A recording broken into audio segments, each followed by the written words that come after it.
Namaste. Welcome to the beginning of another live Sangha. I hope you feel welcomed here, because you certainly are. I'd like to begin our Shravana with 3 Omkars, followed by the Gayatri Mantra, and you're welcome to join along.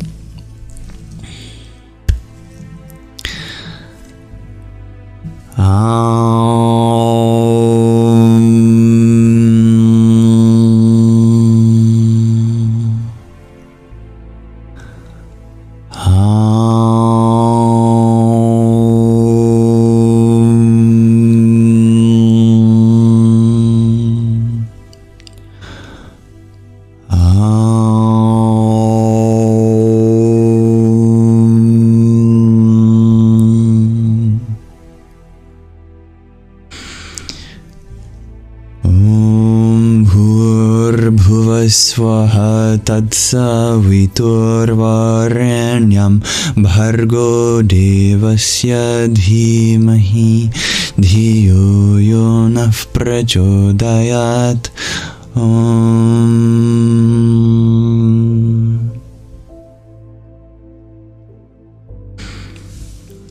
Welcome. Namaste, dear Kev. As we continue to await our first guests to arrive, allow me to set the intention for this space as being a welcoming, open, collaborative environment to include you in all your feelings, whatever you are going through at this time. May we come together as fellow students of life to uplift each other, relate in one another's experiences, and share positive sentiments. I wish to be a humble servant of thee. And thank you, dear Kev, for the ice cream cone that you sent. I'm very grateful. Om Shri Mahalakshmi Namaha. Today is an important day for Lakshmi, a form of divinity in India, who is the goddess of prosperity. Today is a day whose name is lapsing on me for a moment. Dhanteras, that's what it was, Dhanteras. And it's said that today is extra special for her puja, for her worship, so we'll be doing an extra special meditation on her at the end of our Sangha. Thank you, dear Brihef, for the heart me that you sent too. Om Dum Durgaye Namaha. Welcome, dear Sky Guardian. And thank you, dear Emanationism. Namaste, dear G2 Infinity. You got here at the start indeed. Welcome. Happy to have you all here. Happy to continue welcoming those who come in. Though in a few moments I have a wonderful show and tell to start off our Shravana with, and I think you're really going to like this. But yes, I hope you all are as well as you can be in this moment, given everything that you have at your disposal, all of your circumstances, your feelings, your thoughts, your knowledge, your memories, your fears, your imaginations, your desires. I hope you find space to just leave them be as they are here together. And thank you, dear Fiddle, for the rose that you sent. Om Kham Jahnavyai Namaha. Alright, I'll see you soon, dear Emanationism. Everyone is always welcome to come and go as they like, of course. Radhe Radhe, dear Simone. And hello, Phoenix Witch. Happy to have you here. Yes. I have a very special show and tell today. Originally it wasn't a show and tell, but I knew it had to be one. A dear guest named Peter Schaefer had sent me so casually the most beautiful works of snow and ice art I've ever seen. They didn't send it for a show and tell. They didn't even tell me that they were the ones who sculpted it. So after poking and prodding, they said that it was indeed them who made this heart that they do all year round, I think, in the snowy mountains of Banff. And I said, can I please show this for the show and tell? Because I think you all would love to see this. And they consented. So I would love to go through some of these videos that they sent me of compilations of their art. It's just fantastic. So let me pull that up for you. I just have to make sure the audio isn't going to blow your ears off, because they chose some very upbeat music. I'm going to prematurely turn it down. Okay.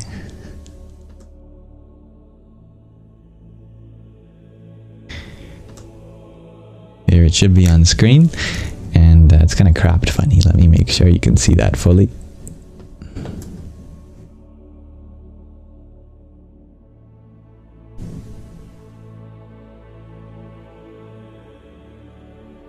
There we go. All right. Without further ado.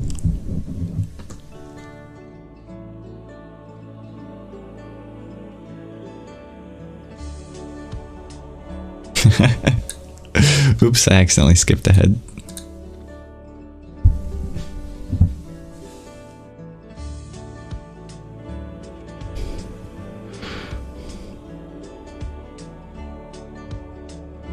Isn't this incredible?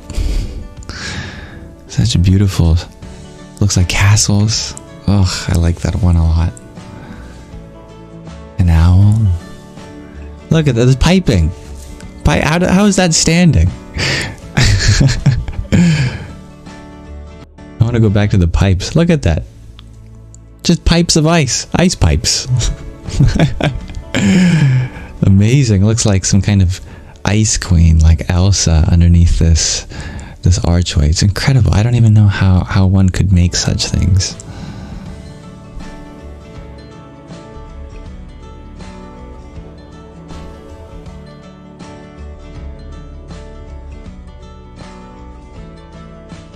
Castle. And the beautiful Banff mountain ranges. That's just the first video. Wait till you see the rest. Now the rest of these are vertical, so if you'll just allow me a moment to recrop it so that you can have a better viewing.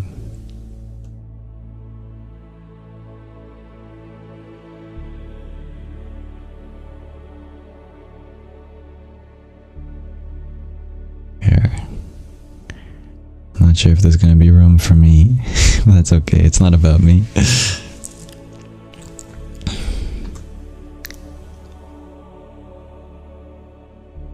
Second video. An owl. These are some of the snow sculptures. So many animals. Love that. Aww. It's First Nation art. These are going by pretty fast. They make a lot of art. That was very short. We could go through that one more time, a little slower. Owl. It looks like a bunny, I think. Although it could be an optical illusion. Some kind of cat-like creature. Multiple animals on this one. Yeah.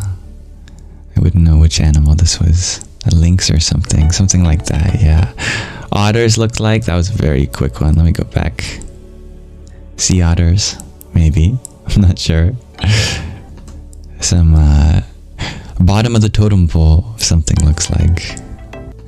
Dragonfly. Snails. Big snails. I love that.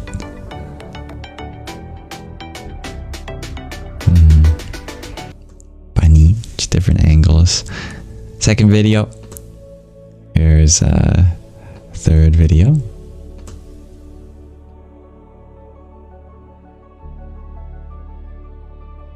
Whoa. My goodness, that's the Salvador Dali melted clock in snow and ice. My goodness. Wow. That's, how do you even do that, you know? This is an example of art that's so talented you don't even know how it was made. You can't even comprehend. It's beautiful. Oh, it looks like a wizard of some kind. The staff. I like that. Oh, there's that ice queen again. Another shot of that castle looking. Oh my goodness, it's huge. People are walking through it. I thought it was a miniature. Oh, it gets more impressive. Wow, I'm sure this is quite an experience for everyone who lives near. I imagine that they've made quite a name for themselves. I hope as they deserve to be known, as this is quite a remarkable feature of their town, I'm sure.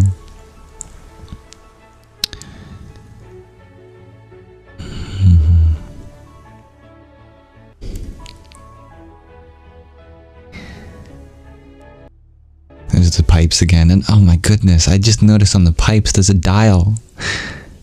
There's a dial. So even a dial. This is incredible.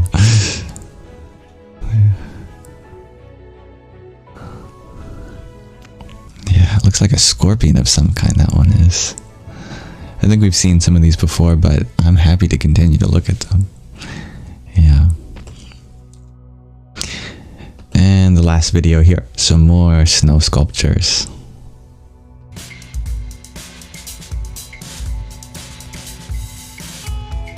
Huge.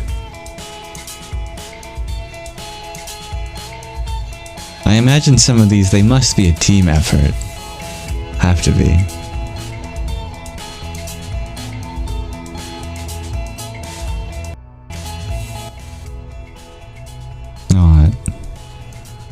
Dinosaur. That's a real one. Just incredible, you know? I'm really at a loss for words. I just keep repeating the same wonderful adjectives over and over again. It's fun. It's incredible. A skier. Ah, I like that picture. Yeah. I'm not actually sure if that is Peter, but I imagine it is. Or someone close to Peter. Just what a talented artist, you know? It's amazing what you can do with just snow and ice. So I am just incredibly grateful for the opportunity to share that, and thank you all for watching. Yeah, I'll read some of these comments. Peter the Ice King shares bubbles. Ice. Nice. Stone cold skill. Right? A lot of work went into that art. Yes. Phoenix Witch, you share, reminds you of our conversation yesterday. Just removing the art already being there. Exactly. Yeah. G2 Infinity says, and you struggled to put water in an ice cube tray, right? I once had a roommate, I won't say their name, but they once asked me how to make ice, and it was a funny conversation. I didn't expect anyone to not know how to make ice, but you know, now that I'm looking at that work, I think I understand that there is definitely a spectrum of ice making abilities.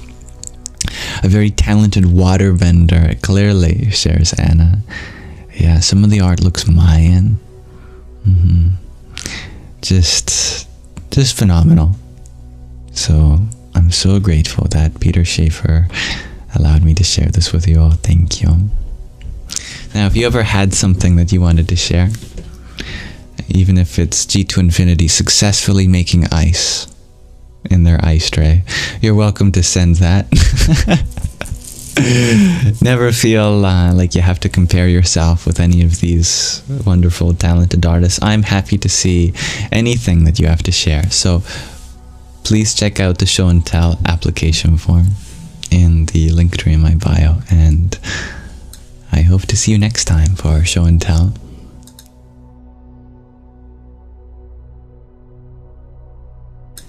What a great start to our Shravana. So welcome everyone who joined while we were doing our show and tell too.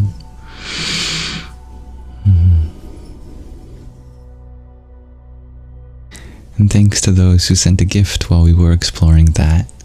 Dear Tattvamasi, thank you for your quintet of roses. Om Namo Nisargadattaya. And dear Dawson, thank you for your 11 pumpkins. Ram Ram. And dear Rahina, thank you for your heart, me too. Om Namo Bhagavate Rudraya. And thank you, dear Angela, for your rose as well. Om Namah Shivaya. Welcome, Michelle. Phoenix Witch, you share. You only learned to make cold water in the fridge like 2 years ago. You get it. You share that this guy just popped up on your For You page. It looked like me, and he plays the guitar. Maybe it was me. Did the guitar look like this?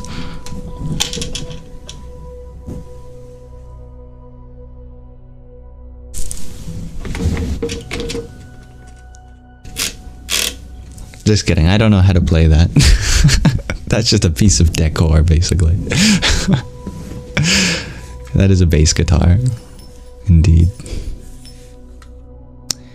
Namaste, dear Fernando.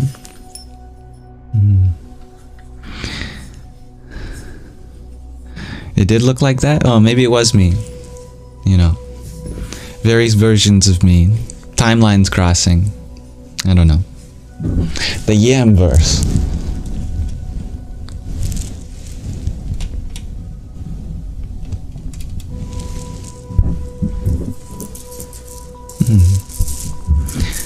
That's cool, G to Infinity. Your son plays bass. Well, maybe you'll have to teach me one day how I can play.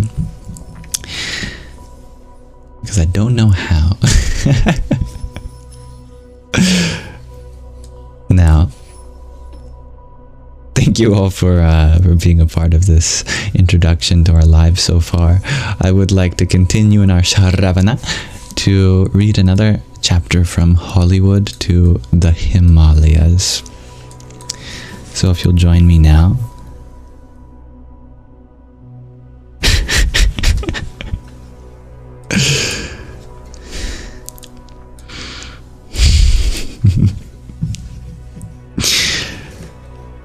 This is the 39th chapter, and it's called Monkey Face. And I hope this is insightful for you. It was 2004. I was 2 or 3 years old, probably. It doesn't happen so much now that I'm a middle-aged woman, but in the beginning, when I was a vibrant 20-something, people would ask me, "Don't you ever think about romance or sensual pleasures? Do you really want to be celibate forever?" In the beginning, the ecstasy of the spiritual experience was so overwhelming that it didn't leave space in my psyche for anything else. Hunger, fatigue, and discomfort slipped from my awareness. I ate when the bell rang for meals. I slept in the night because it was dark. We had no TVs or internet. Smartphones didn't exist yet. Pardon me.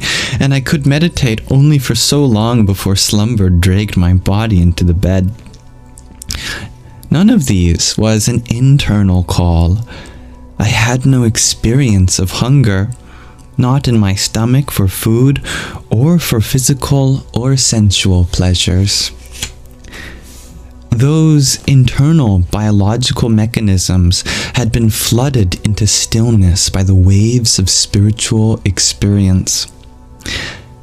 The absence of physical desire, whether for bagels or for sex, lasted even after the initial ecstasy waned and my spiritual experiences became more internal and less as though I'd been swept up by an ecstatic tornado. Music's a little too loud, Share Sky Guardian. I can turn it down.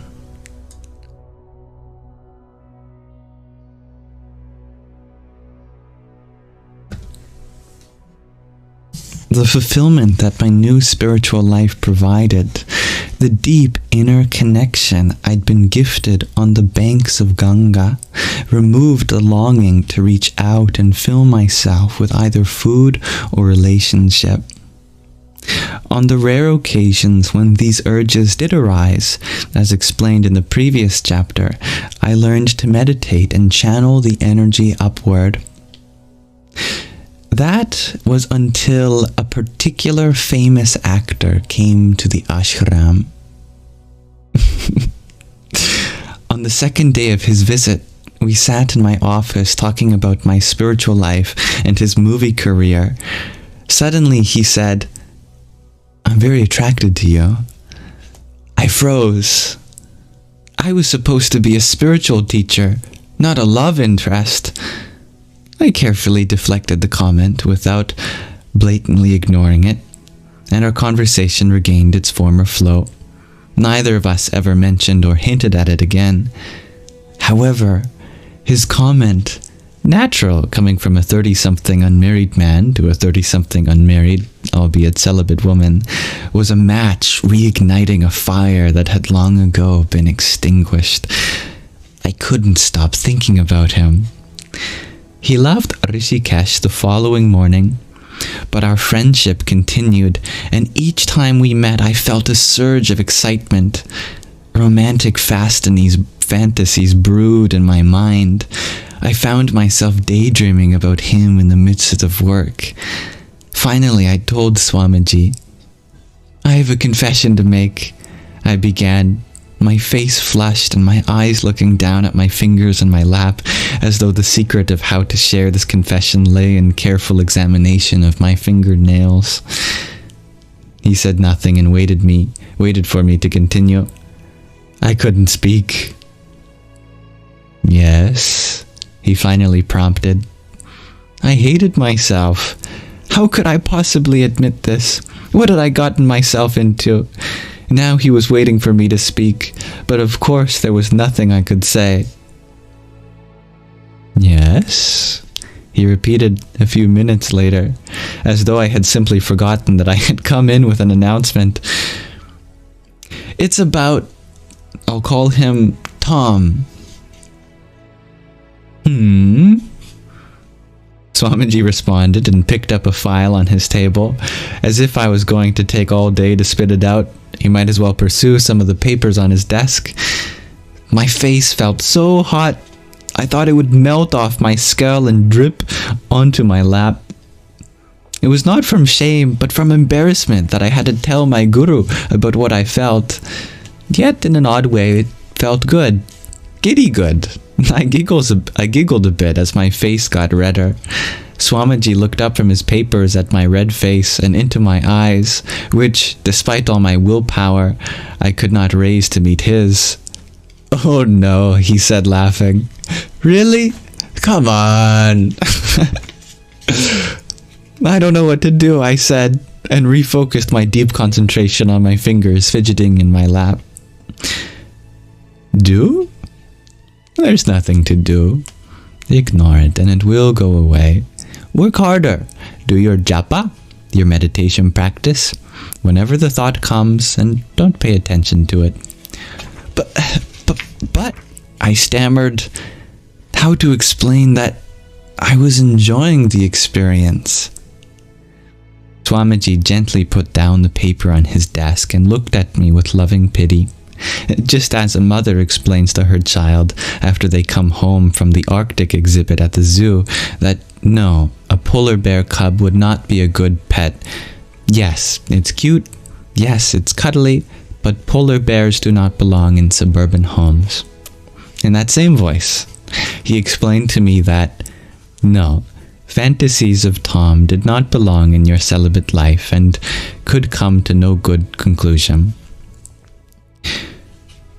One day, Swamiji began as he sat back in his chair, the great sage Narada was visited by a king and his daughter.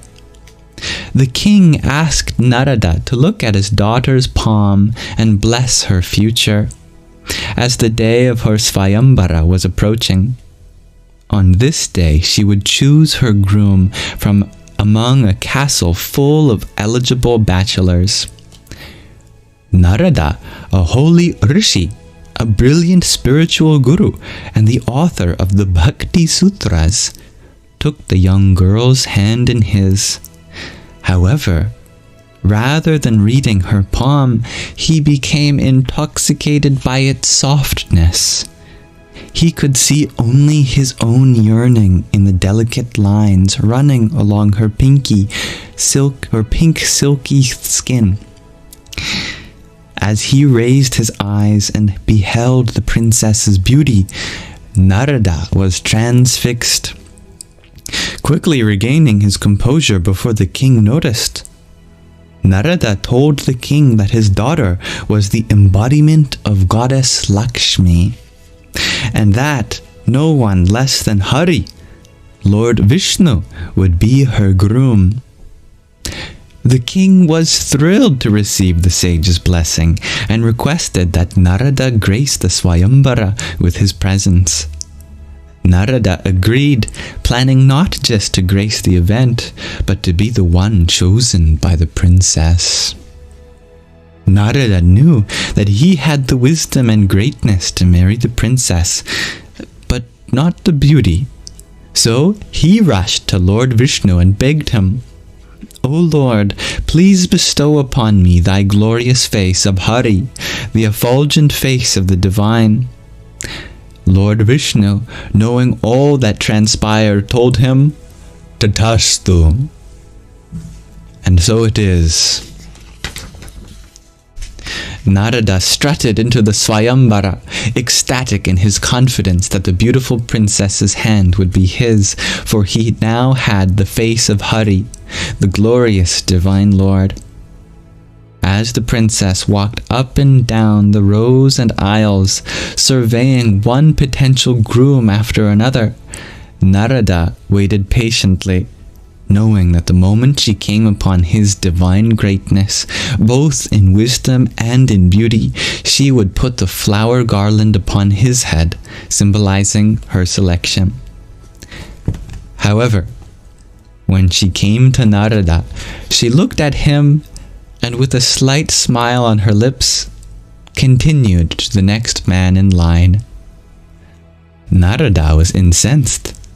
How was it possible? He stormed out of the castle and found a river in which to behold his reflection. As soon as he knelt down at the river, he understood. Lord Vishnu had given him the face of a monkey. One of the meanings of the word Hari in Sanskrit is monkey. Lord Vishnu had fulfilled his promise to Narada.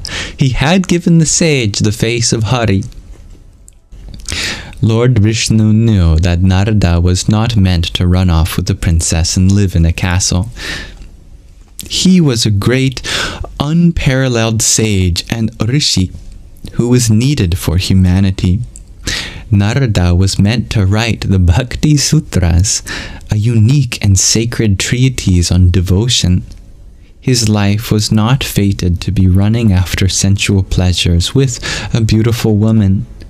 So, when asked for the face of Hari, Vishnu gave him a face that would teach him a lesson, a face that would make him face himself and understand who he really is and what he is meant to do and to be, not a face that would win the princess's hand. Sanjay, do you understand? Pujya Swamiji asked me after concluding the story, "You are not meant for that life either. You are meant for something deeper, for something more. To run off with Tom is not your dharma." Okay, I ceded, but I probably didn't sound as convinced as he would have liked. "If you continue this nonsense," he said, "I will give you a monkey face. Now go." And so we conclude the end of this chapter. Monkey face. Thank you for listening. Narada is a great sage indeed. You know, there are levels to being a sage. Narada is definitely up there. One of the terms for a great sage is a rishi. R-S-H-I, a rishi. And it literally means one who is capable of seeing. They possess sight. A seer is a rishi. It is said that all revelations, all spiritual revelations ultimately come from the rishis, the seers of the truth. Narada was no ordinary rishi either. He was a deva rishi. He was a seer that revealed truth not to humanity, but to the divine itself. It is said that there are various steps in the transmission of divine knowledge. It is first revealed from the source directly to divine beings, and then from divine beings subsequently to humans. Narada was the intermediary between the source and the divine beings. As such, he is known as Deva Rishi. And so even Deva Rishi Narada felt the feeling of infatuation come over him. So I am grateful for that story and for our dear author in sharing how natural it is for these urges to come, even if you are a great sage or celibate. But something can be done of them, as he described last time. This energy can either be released, it can be repressed, or it can be transformed. Release is fine, but it always returns. Repression is not a good option, because it too will return, and with such intensity that you just might explode like a volcano. But to transform that energy is the secret alternative. And the true path of celibacy is not in repression, but in transmuting, transforming, alchemizing that energy into something higher. Thank you for listening. We'll continue our reading next time.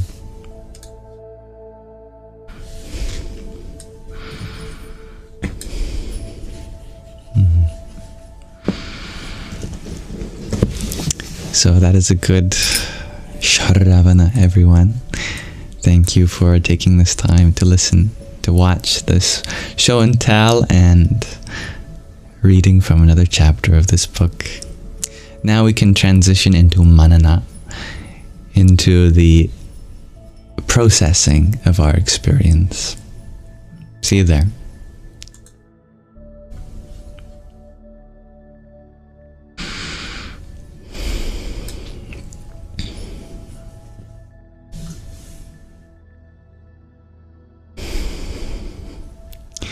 Thank you, dear Amy, for the heartbeat that you had sent. Radhe, Radhe. And dear Catherine, thank you for your rose too. Om Ganganapataye Namaha. And welcome everyone who joined while we were reading. So they just ignore the feeling when they are aroused? Asked Angela. It's more than that. But that was the vocabulary that her guru chose in that moment, and it got the point across.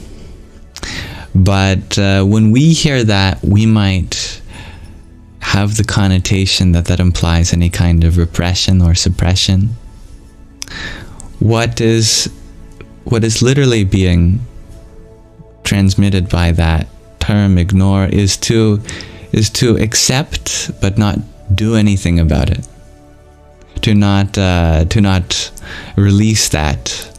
Do not explore the release of that urge. Just continue to harbor that energy and transmute it into something higher.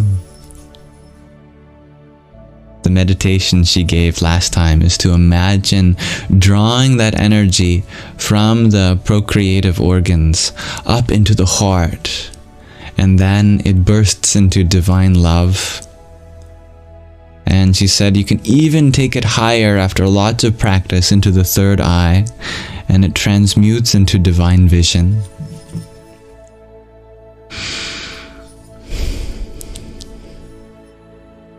Thank you, dear John Simon, for the heartbeat that you sent. Om Kring Kalikaye Namaha. Now my attention is truly all on you in the comments, and we can explore any concept that our hearts desire. And hello, dear Miss Shelley. You had asked how I was. I am well. Thank you for asking. And TJ had came in and shared that they are sad. That's understandable and entirely allowed. It's okay. Thank you, dear Separatio, for the pumpkin. Rama Rama.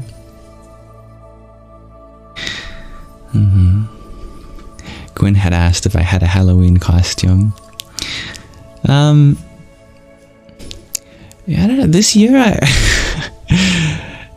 year my parents have been separating, and the relationship with holidays is certainly changing, and I think many of us have come to realize how much of the celebration of holidays was not coming from a really sincere place of genuinely participating in them, but only to fill some gap that was unspoken in the relationship of the family.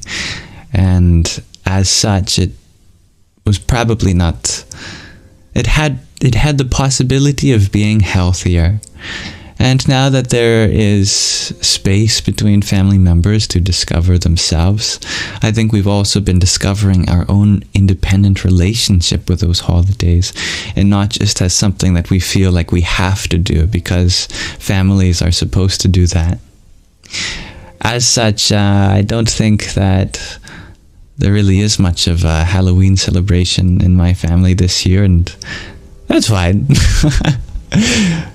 Today is an important Hindu holiday, and I definitely have a personal relationship with the spirituality of the East, and so I'm going to certainly be celebrating that with you today, and we'll be ending our live stream with that. This year, Halloween coincides with Diwali. Diwali is a festival in India, which is the festival of lights, and I think my heart is drawn towards celebrating that this year.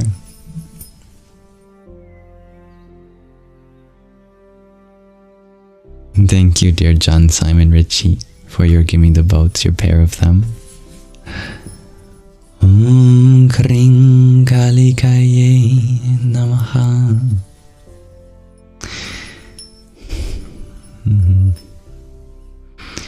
What? No pumpkin carving? I know. As a North American, it's my duty to carve pumpkins every year, isn't it? But we haven't gotten pumpkins yet. Maybe we will. There's still time. I don't know. But I think my mother spoke for me today when she said she wasn't feeling it this year, and you know what? I'm not feeling it either, and that's totally okay. There are so many different cultures and traditions around the world, and maybe it's time for me to explore some of the other holidays that take place around this year instead. And I would love to do that.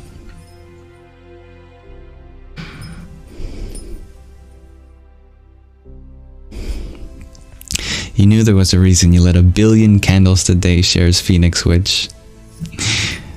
You're getting prepared for Diwali. Yes. Just make sure you blow them out after. Dear Mama JJ, welcome. I have not talked really about the meaning of this Hindu holiday today, but I can tell you a little bit about it now. The holiday today is the first in, I believe, 5 days of the festival known as Diwali, the Festival of Lights. It's also known as Dhanatrayodashi. Dhanatrayodashi. Sanskrit for something. It falls on the 13th lunar day of Krishna Paksha, the dark fortnight in the month of Ashwin. The day is dedicated to the worship of Dhanvantari, the physician of the gods, and goddess Lakshmi. It's traditional for people to purchase gold, silver, and other precious items on this day, as it is considered auspicious and believed to bring good luck and prosperity. Good day for feng shui. And people on this day, devotees, they light lamps, perform Lakshmi Puja, worship of Lakshmi, and place diyas, lamps, oil lamps around their homes to ward off negative energies and invite prosperity. Lakshmi, of course, being the goddess of prosperity. And the spiritual significance is that Dhanteras is a time to reflect on the importance of wealth, not just in material terms, but also in spiritual and health aspects, ensuring a balanced and harmonious life. And we'll be doing a meditation at the end of our Sangha to honor that.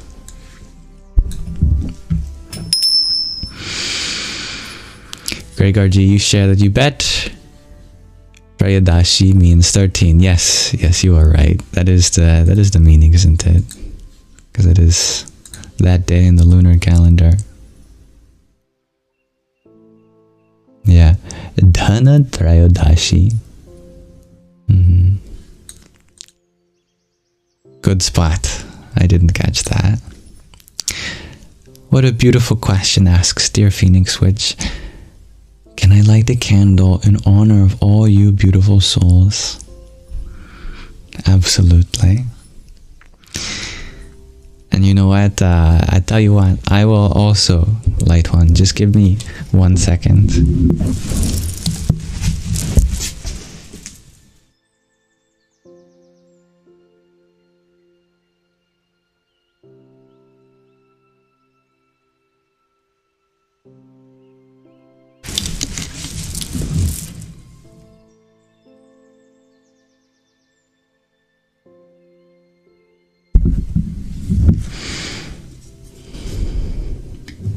Okay, ready? We're all going to make a wish as we light this with the power of our love. Today, may all beings be prosperous. May their families find financial and material security, a roof over their heads, and bountiful spiritual wisdom within their hearts. Today, on the sacred 13th day in the dark fortnight in the month of Ashwin, let us pray for all those who are struggling. Let us pray for the ability for them to generate both material and spiritual wealth for the well-being on all levels of their existence. Om Shri Mahalakshmi Namaha.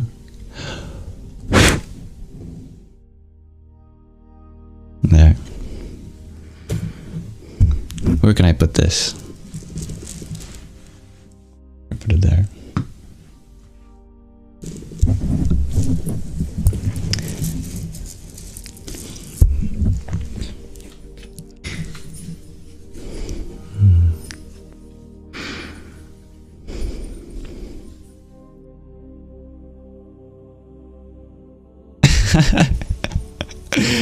Dear Sky Guardian had said, with the power invested in you, you declare me and the candle husband and wife.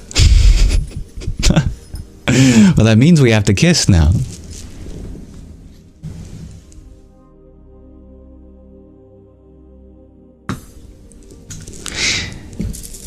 May I be married not to anyone in particular, but to the light of lights within all beings.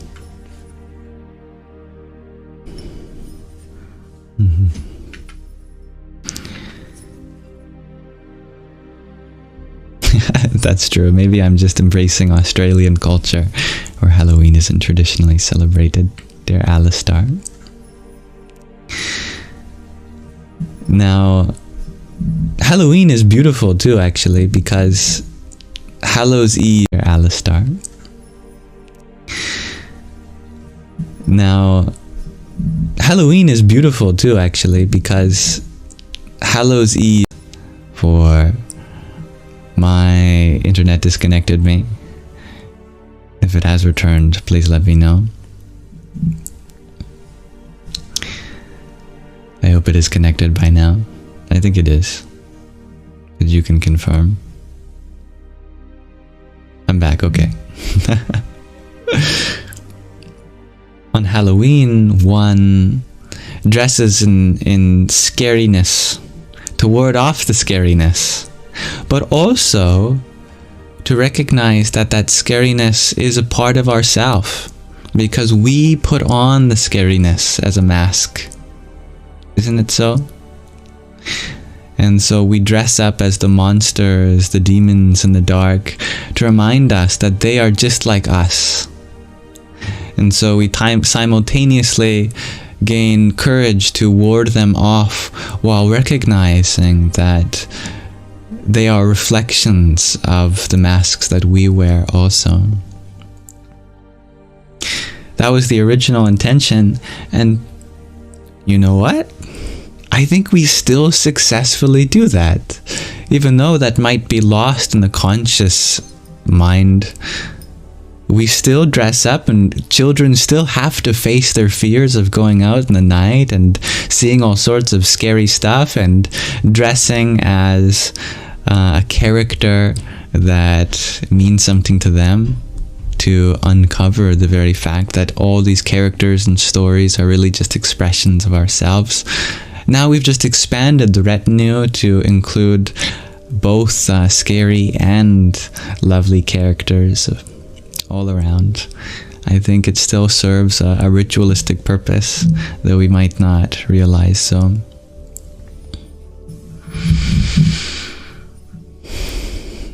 Thank you, dear Dawson, for the quintet of pumpkins and pair of baby ghosts. Undum Dargaye Namaha. Marcy DeFay, I like your name. Thank you for your rose. Shri Mahalakshmi Namaha. And dear Catherine, the wise old owl, thank you for your rose. Radhe Radhe. Hello, dear Jasmine Das.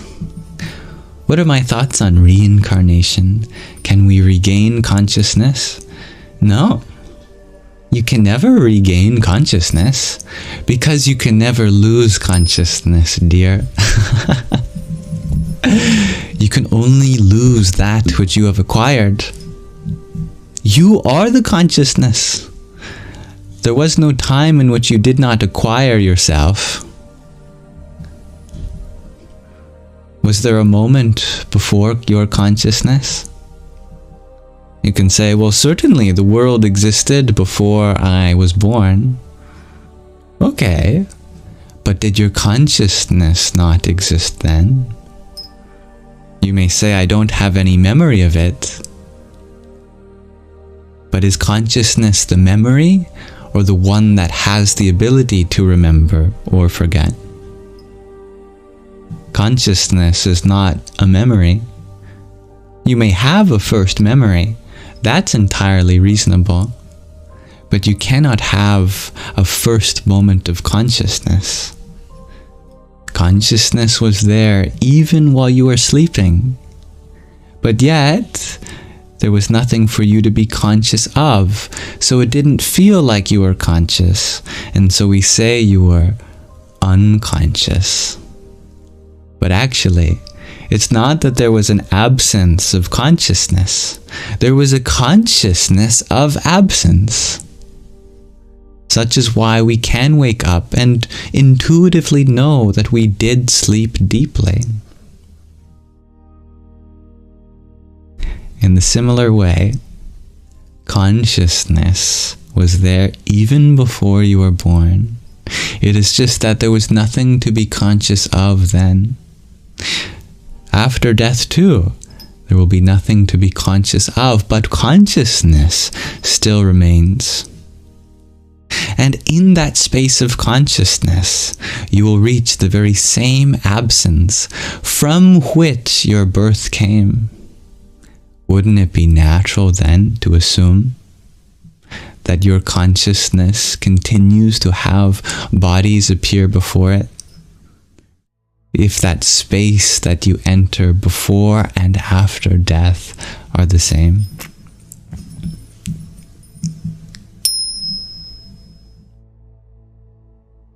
Dear Shaiti, welcome. I've been praying for you, my dear. You are part of my nightly routine and morning routine, actually, while I do my my Abhishek Puja on the Shiva Lingam. I pray for you that your biopsy goes well, and that if you have to do a hysterectomy, that goes well as well. So you're already in my prayers. But I'm so grateful that I got a chance to reconnect with you. I've been wondering how you've been doing. And thank you for your 15 roses and quintet of tiny tinies and 21 roses. Yippee! Agwita, you ask, what does Siddhārtha mean? That's a great question. I only partially know. It's the name of many people in Indian history, the most famous of which probably being the birth name of Gautama Buddha.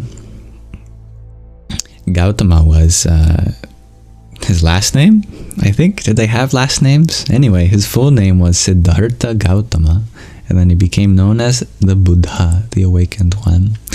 I know that Siddha means one with spiritual abilities. A siddhi is a spiritual ability, and so a siddha is one who has spiritual abilities. The artha at the end, I'm not sure what that means. We can do a very quick search. I'm not sure if it's artha or just artha.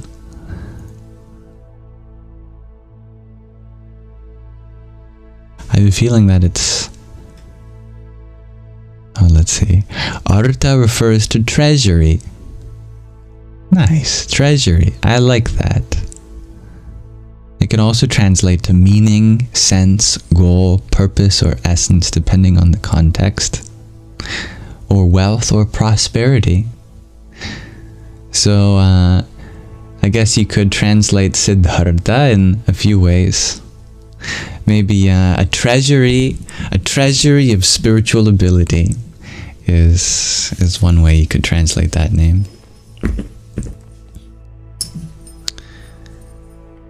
Thank you for your positivity, dear Shay.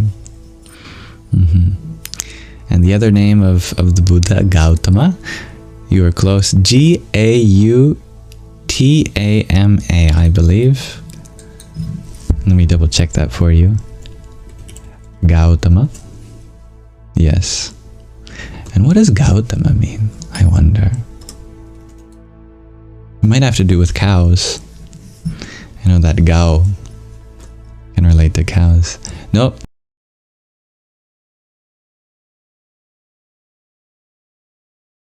Mantra we do at the end of our sanghas.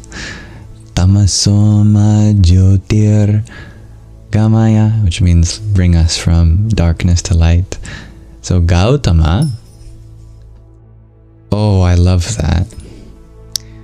Gau means light, Gautama means that which brings you from darkness to light. How beautiful is that? Just like the word guru, very similar to the word guru. What an auspicious name.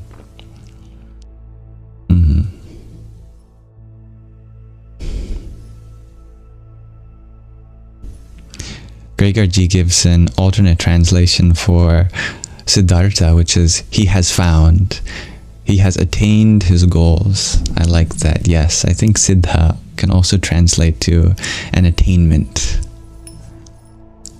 of some kind. I like that. The ultimate siddhi, enlightenment. Gifted abilities. You're very welcome, dear Gītā. I would love to know too, so we share that inquiry together. You're so behind in this class, shares Kev. Oh, I hope no one feels left behind. How can we catch you up to speed? And how can we slow down to accommodate everyone? The gifted ability to bring from darkness to light. Yeah. I like that, G to infinity.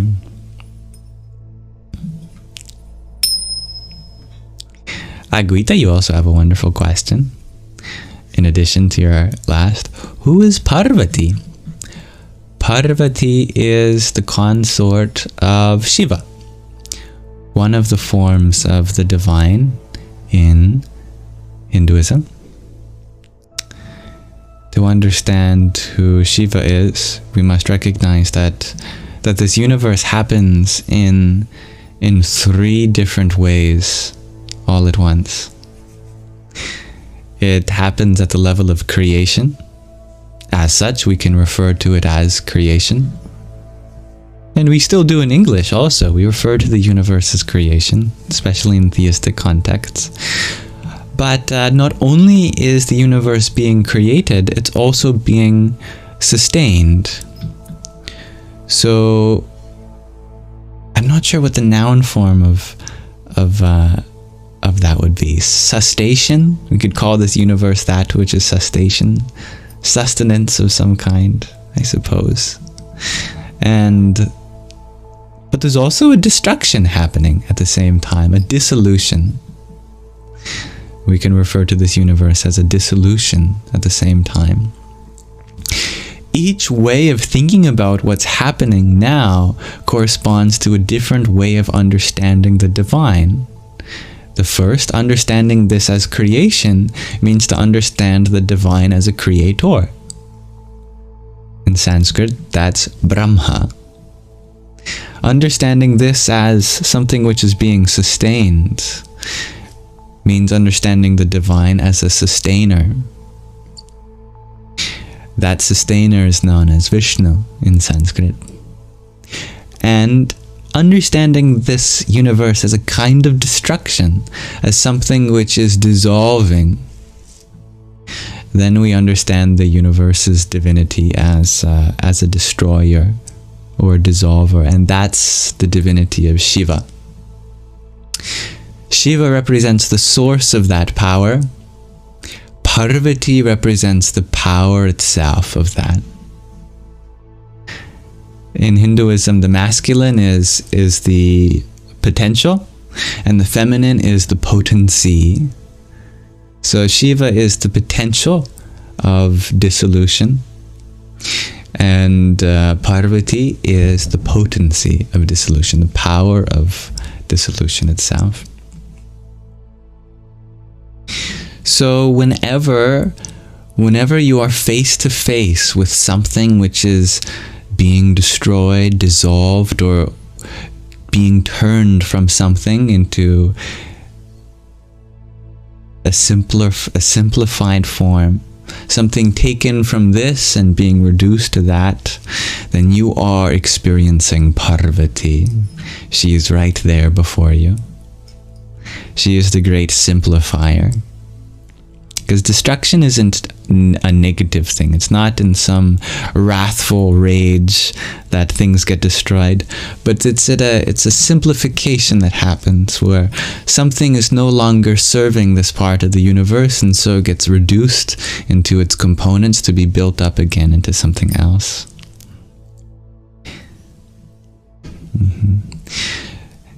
Yes, you may say, "Oh my Parvati." Yeah, you never have to worry about disrespecting the Hindu gods. They'll never get mad at you like that. They'll never say, "Oh, you've disrespected me." They tend to have no egos in that way, which we can hope for in the divine. So you never have to worry about that. Thank you for the baby penguin that you sent, dear Hybrid Jen.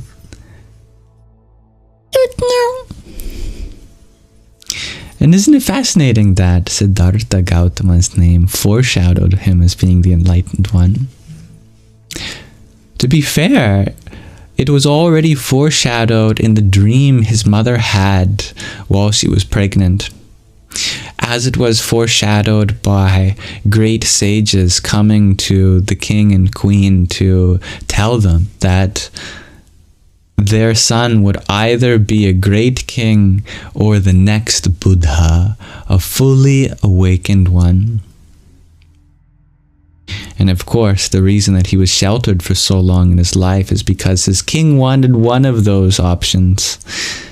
He wanted his son to be a great king, so he didn't let Siddhartha Gautama leave. Otherwise, he would become the Buddha.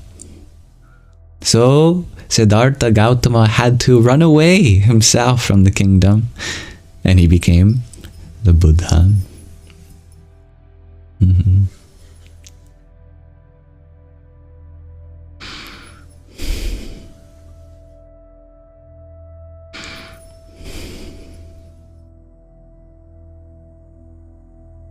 It's quite alright, dear Kev.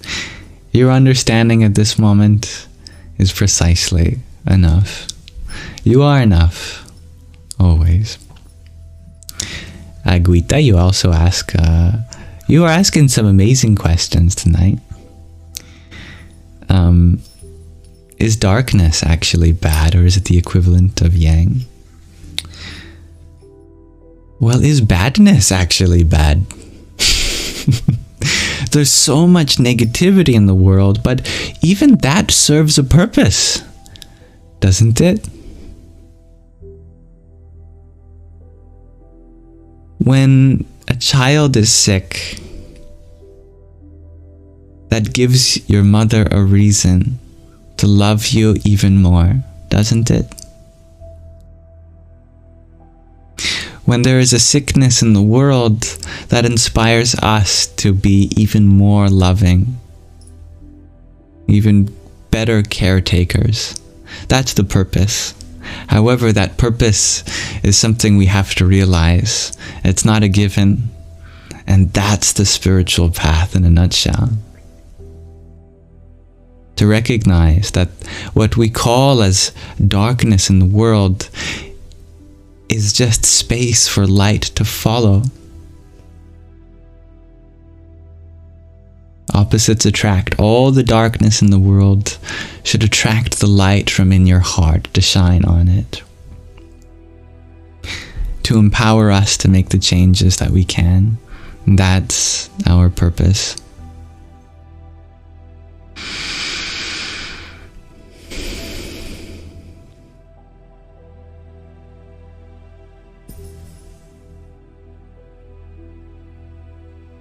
I love that you share in Mexico.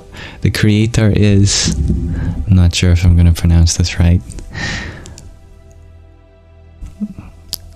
Coatlicue.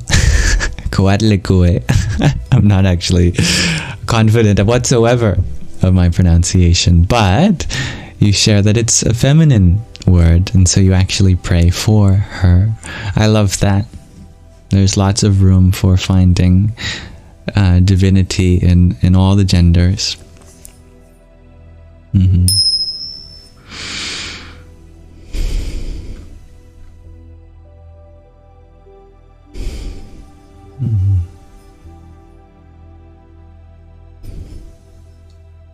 if you like that video, Dear Sustainable Futures.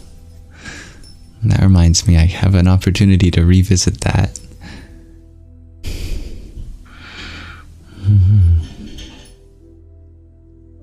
That's right, dear Gregorji. The Dravidians thought of Shiva as the absolute reality, as Parabrahman, and that the Hindus, the Aryans that came up with the Vedas had Rudra, and his epithet was Shiva, which meant auspicious. Exactly. And then that name stuck. Now we just call Rudra the auspicious one.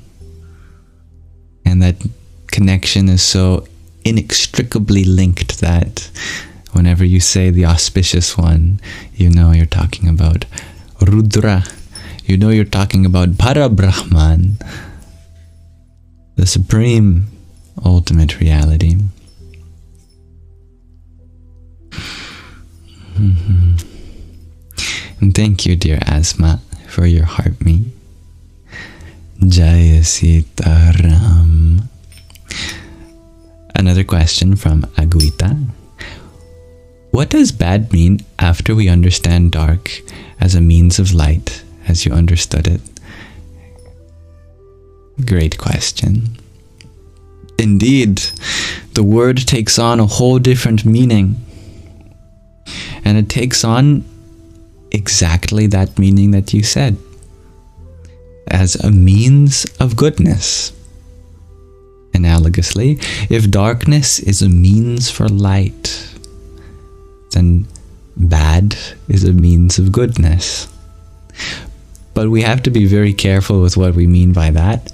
That doesn't mean that to be good, you have to be bad.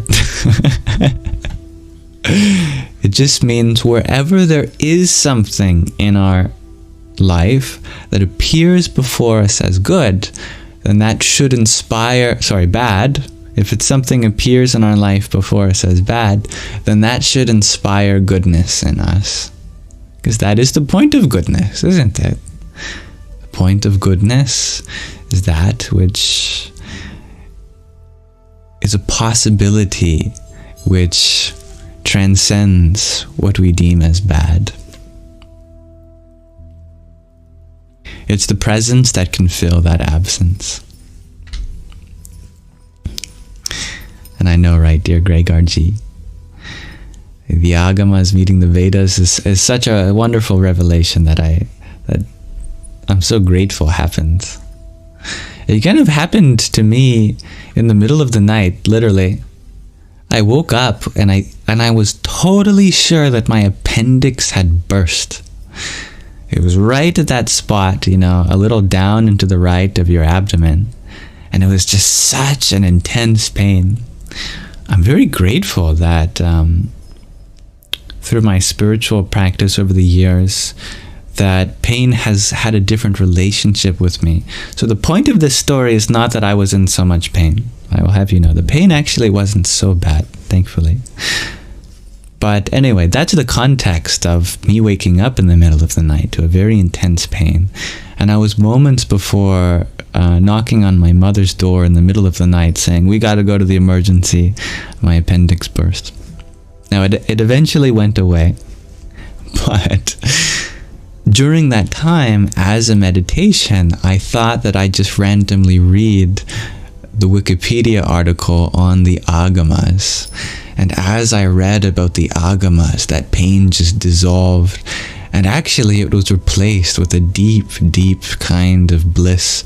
And I went to bed very peaceful. And I was learning about the Agamas. Such beautiful quotes were being exemplified, saying that the Vedas are the path and the Agamas are the horses. And I had never seen something complement the Vedas. Normally, in almost any Hindu context, the Vedas are it. They're the ultimate spiritual revelation, and all other texts come from interpretations of the Vedas. They are the most ancient. But there's a whole other class of texts known as the Agamas that didn't come from the north of the Himalayas, but from south, the tip of India, and these two equally ancient cultures met in the middle in the Indus Valley civilization, and the Vedas and the Agamas fused and created what we know as today as Hinduism. Such a beautiful fusion that is.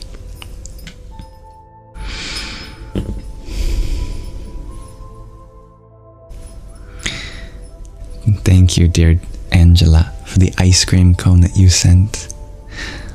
Om Bhram Bhairvaya Namo Namaha. And dear Sean, thank you for your tiny yippee. Good evening, dear Jai. I'm happy to hear that you like the banner behind dear Degar Diaz. Andrew, you had asked, what do you do if you are super attracted to me? Be attracted to the words, not the person speaking them.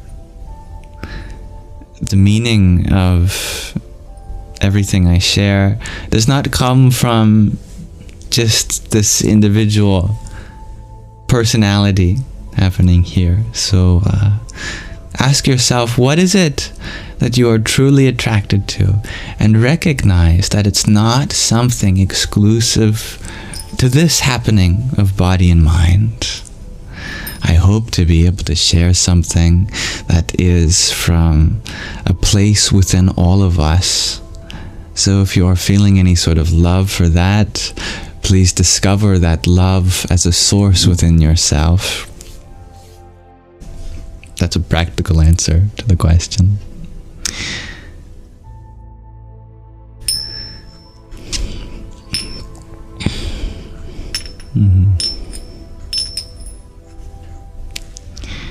Hello, dear Sean. Good evening.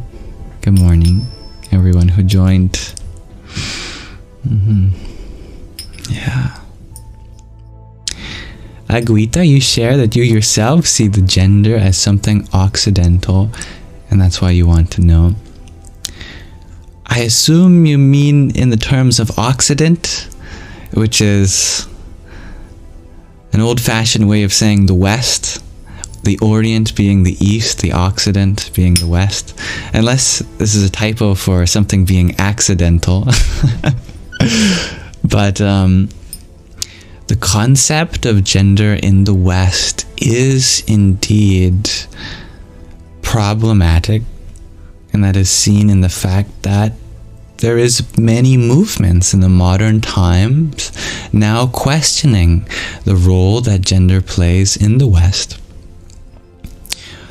But gender itself is not a Western concept, and I do believe there's a beautiful way of understanding gender that recognizes that there is a genuine meaning behind masculinity and femininity, but actually has nothing to do with your sex.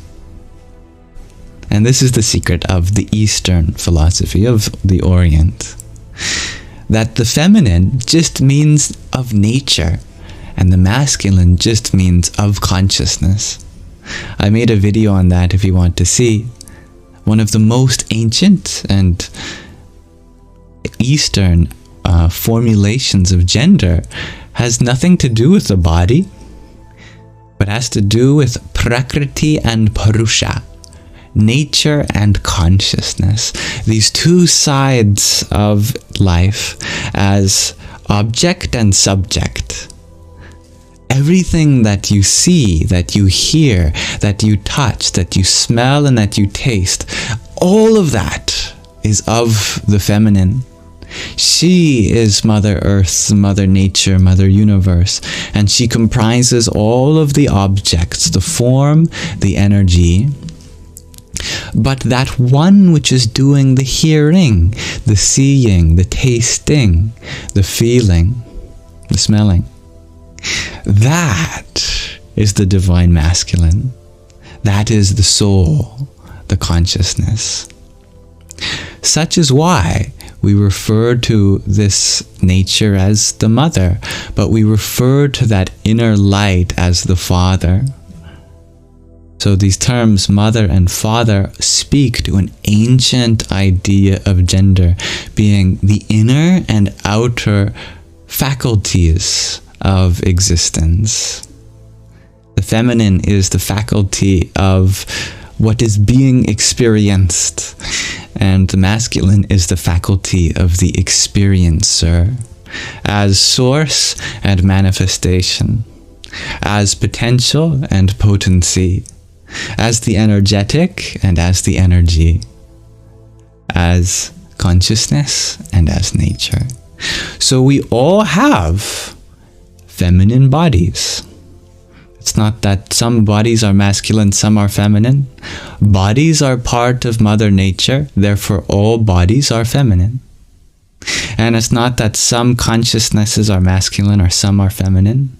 All consciousness is part of the Holy Father, and therefore it is masculine.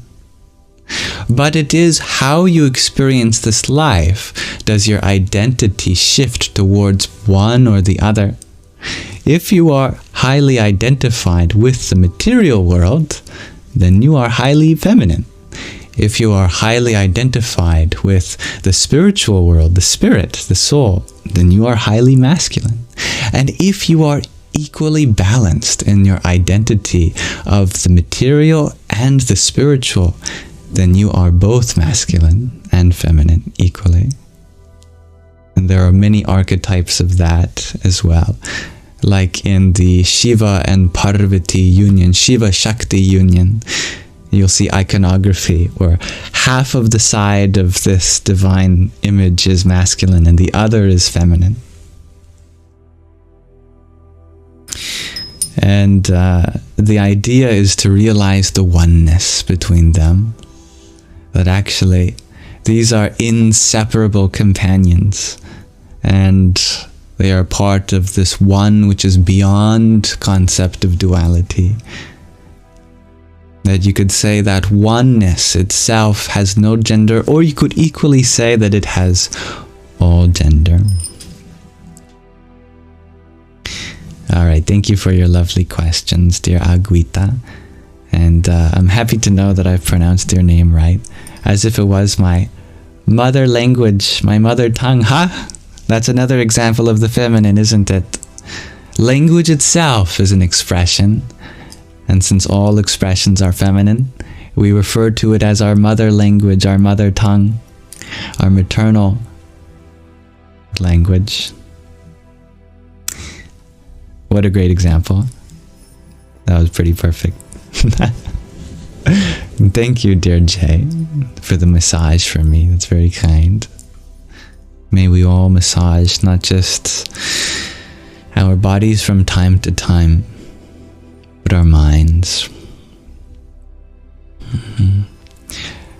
Dear Gregor G, you shared in Greek mythology, primordial humans were both and were split apart to make the two. Yes, that's actually one of the most universal myths. There is, as linguists discovered a common ancestor to the Indo-European languages, they discovered a common ancestor to so many different mythologies, and that was one of them, as a being who through some sacrifice divided into twins, creating these two. And you'll find that that shows up in Genesis, for example, of Adam and Eve, that the traditional translation is that Eve is born from the rib of Adam. But the word rib, of course, in Hebrew doesn't just mean rib, although it's translated to that. It can just mean half. It can mean half or part. So not just a little part, but half. Half of Adam split into Eve. And I think that translation is a little bit more gender inclusive. That it's an equal division of humanity. And that shows up in Hindu myths as well, but I'm unfamiliar with those, other than that the names for the twins are Yama and Yami. I think Manu, the primordial man, splits into Yama and Yami.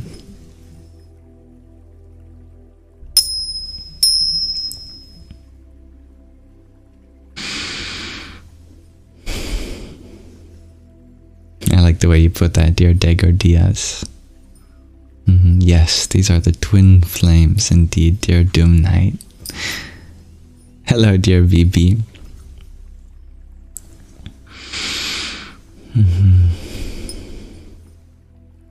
Welcome, dear Gina. Hydration is a good reminder. I will do so too.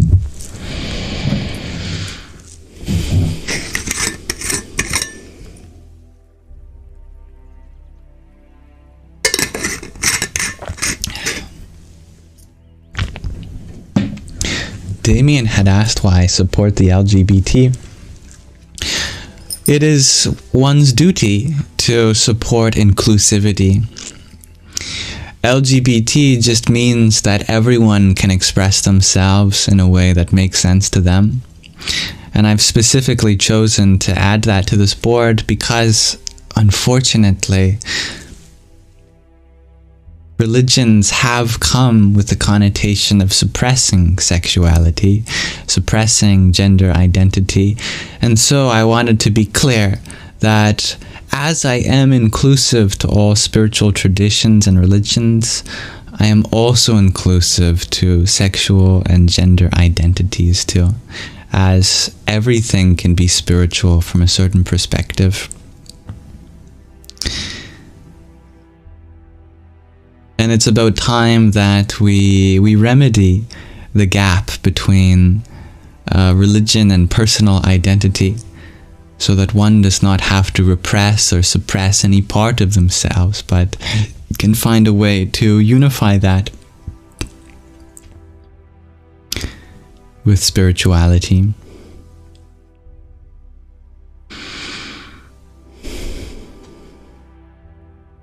Hello, dear love. You share you're embarking on a mission throughout the world to support accessibility and support. May you visit me at some point. You would be honored. Well, that sounds lovely. I never had anyone come and visit me like that before. It would be a new experience for me, and I'm sure that I would probably have to work through the anxiety of that, but I would certainly be open to that for sure.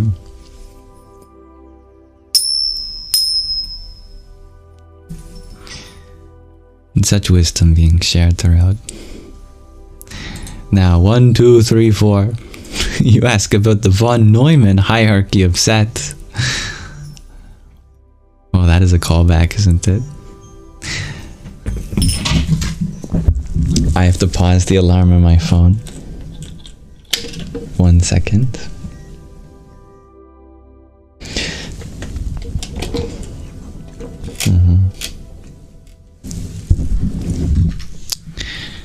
Von Neumann hierarchy of sets.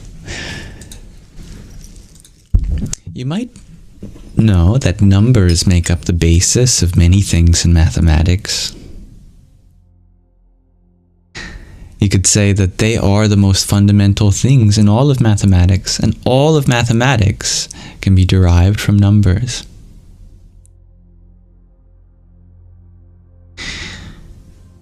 But actually, in theoretical mathematics, especially a branch called set theory, numbers are not the building blocks. There's something that even makes up numbers, and they themselves cannot be considered numbers, but something subtler. It's like when we discovered that an atom is actually made up of something smaller. An atom isn't just a whole thing.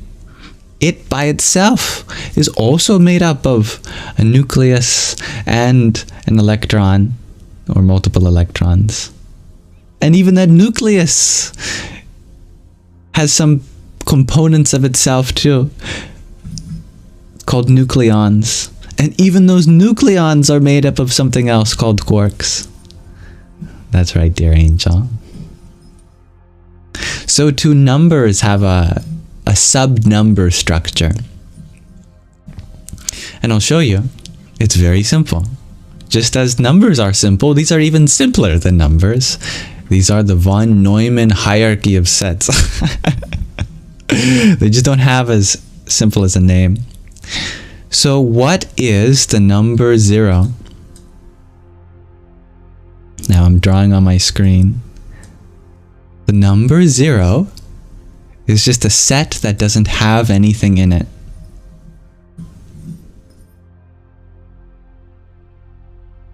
An empty set. All right. Pretty easy, pretty understandable there. But the number 1 is a set that contains one thing in it. Well, what thing does it contain? Well, the only other thing that we know of so far, which is a set with nothing in it. So the number 1 is the set containing 0. That's its substructure. Inside 1 you find 0. And 0 itself is not made of anything else. The number 2 is the first set that contains 2 things. What are those 2 things? Well, the only 2 things we know of so far. A set with nothing in it we call 0, and a set with one thing in it we call as 1. That's the substructure of 2. Here, you're looking at 2. 2 is the container of an empty container and a container that contains an empty container. That's the substructure of 2. 2 is made up of 0 and 1, and 1 is made up of 1. As you get higher and higher, these sets become more and more complicated to look at. Number 3. What is the number 3? Well, it's just the first set that contains 3 things. And the only 3 things that we know of so far is a thing that doesn't contain anything else, a thing that contains one thing, and a thing that contains 2 things, namely those other 2 things that we just mentioned. The thing that doesn't contain anything, or the thing that contains one thing. This is the substructure of 3. That, to a mathematician, is the number 3. That's just a symbol. But the symbol represents this. The idea of containing 3 distinct things. And it goes like that, where every other number after that just contains the previous set included in that.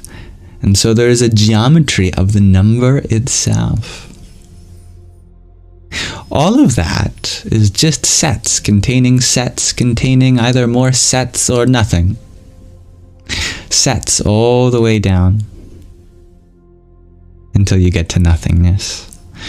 And that is the nature of set theory, that everything is just sets. Numbers are just sets. They contain things that are just sets. Equations are just sets. Shapes are just sets. Universes are just sets. Everything is just sets in different combinations. That is what ultimately led me to spirituality. This is genuine mathematics. It's not spiritual yet. Until part of my brain, I guess, made the connection between the concept of a set and the concept of consciousness.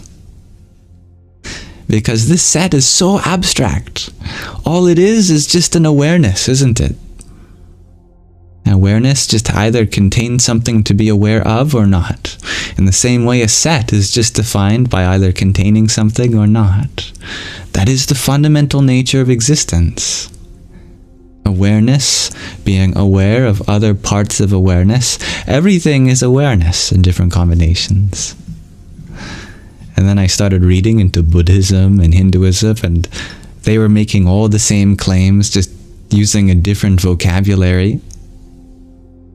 Instead of using sets and set theory, they would say all is Brahman, and Brahman is just Chaitanya, awareness.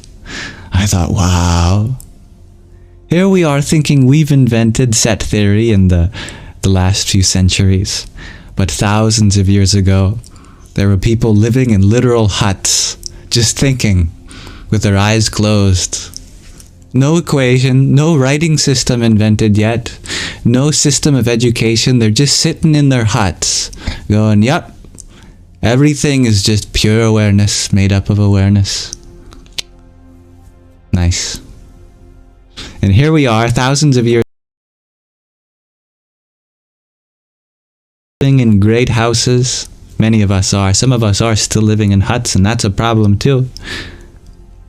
But for those of us living in the modern, technologically advanced world, we don't realize that all of this is just awareness. It seems like things are made up of solid, distinct objects, but truly it's all just awareness. Combinations of awareness. And how many combinations of awareness can you make? Literally, as many combinations as there are things that can exist in the universe.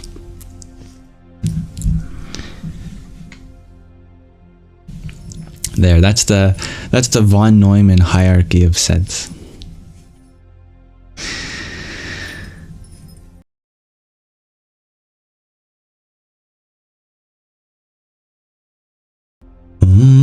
Kring Kalikaye Namaha.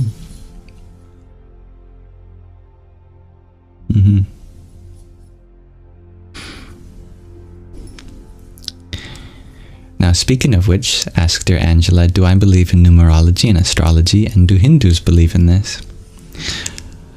I generally do not consider numerology or astrology on a day-to-day basis. It's something that you can explore, and I have no problem with anyone exploring it. I have just found a lot of meaning in other explorations, and that's the path that I'm on. If you're on your own unique path, that's wonderful. To me, the only number you need to find meaning in is 1. Because we are all one, and in that oneness, there is no need for any other number.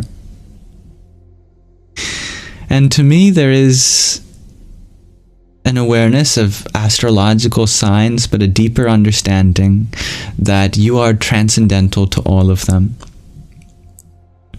If you are not your body, this is a spiritual truth. You are not your body, right? You've heard this in a spiritual context before. If you are not your body, then you are not your star sign. That's a connection that I think there's an opportunity for more people to make. Alright, astrology is a part of spirituality. A high truth in spirituality is that you are not your body. Only your body determines the star sign. Therefore, you are not your star sign. And that's what we find in Vedic astrology, which is the branch of astrology in Hinduism. That there is a field of astrology, but it's not the ultimate goal of spiritual pursuit to understand. Because you can understand everything there is to know about your body, but have you begun to understand yourself? Yourself is something distinct from the body, distinct from the star sign. So at some point, we have to let go of that too.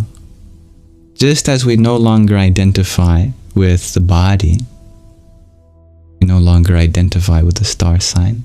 That's not to say it's not real. Absolutely. Almost everything we know of astrologically comes from Vedic astrology. It is just that it has limitations, whereas Atma Vidya, knowledge about the self, is unlimited, and that is known as Paravidya, the highest knowledge. It is the same for science. Science is absolutely of value, and the meaning within it is very, very useful. It's not a question of value or meaning.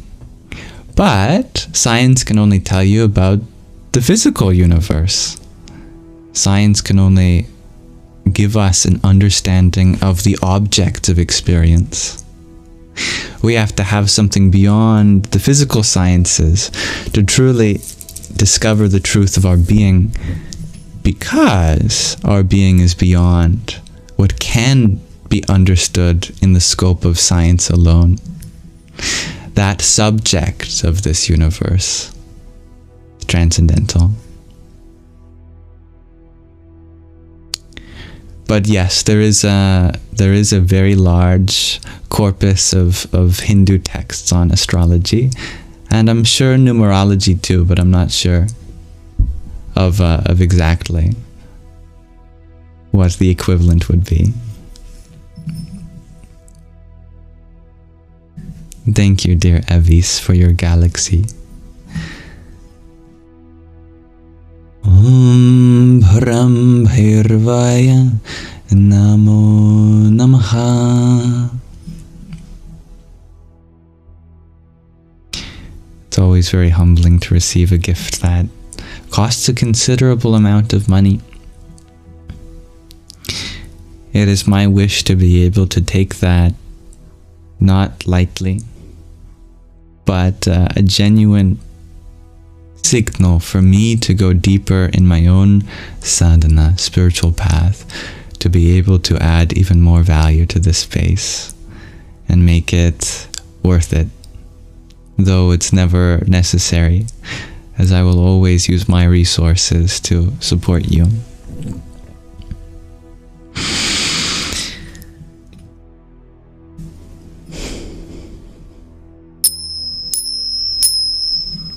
Thank you, dear Starlight Wow, for your flowers. Om Ganganapataye Namaha.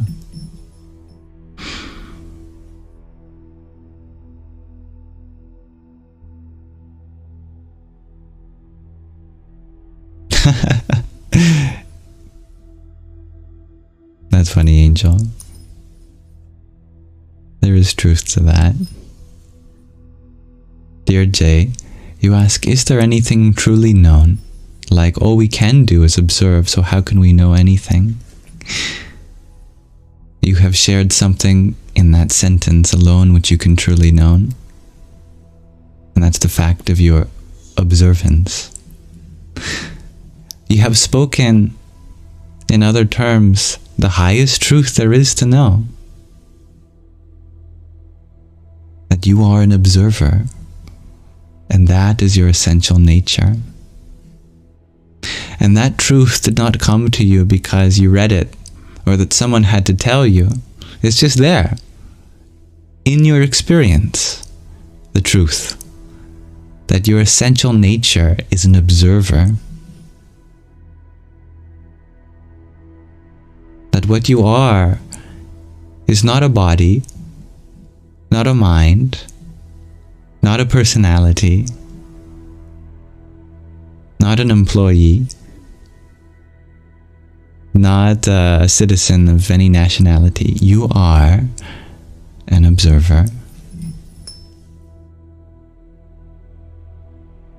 That you can know without having to observe anything else. Because it's not an object of our awareness, it is the subject of our awareness. To truly understand that point is to truly be liberated.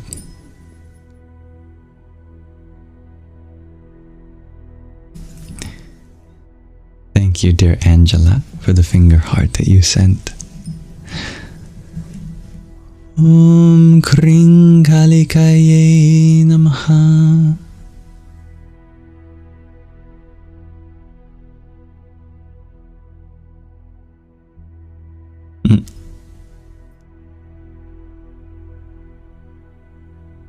Thank you for your love and light, dear Lindelo.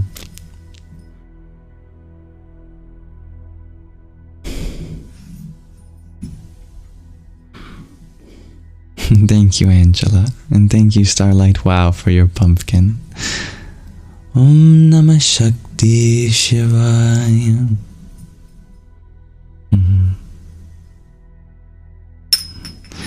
Indeed, you are not actually in this world. You are of it, but not in it.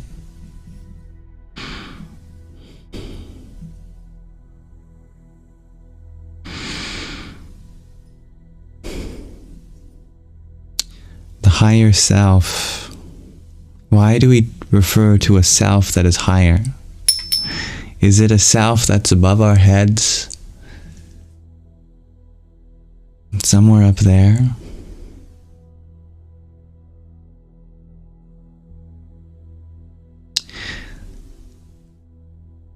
There's this wonderful story called Flatland about a 3D being visiting a 2D being, a being that lives just in 2 dimensions on a flat plane. And this 2D being hears a voice from the 3D being, which is above. The 3D being says, I am above you. And so the 2D being looks north. In 2D, there's only north, south, west, and east. So when this 3D being says to the 2D being, I am above you, instead of looking above, the 2D being looks north. 3D being says, that's not above. You're looking north. I'm looking above. Well, where's a 3D being says, that's not above. You're looking north. I'm looking above. Well, where's a I am pervading all those directions, that I can also see in all those directions. In fact, I can even perceive within you. You can see inside me, the 2D being says. Oh yes, of course. While I am above you, what appears to be the outside of your being is only true to those who live in that plane with you.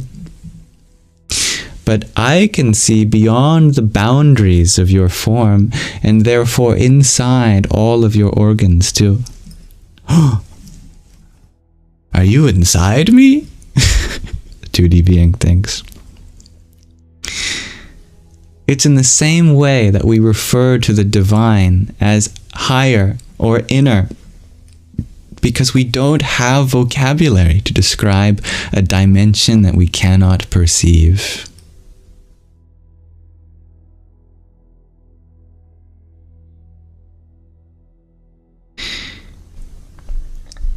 If you feel like an outsider to this world, it is because we all are. We are all truly a witness perceiving in on this reality from a dimension that cannot be perceived, because it is the source of perception. That is the higher self, the inner divinity. Just not physically inner or higher, but metaphorically so. Just like the 2D being, feeling like there was a witnessing happening within him from the 3D being above him.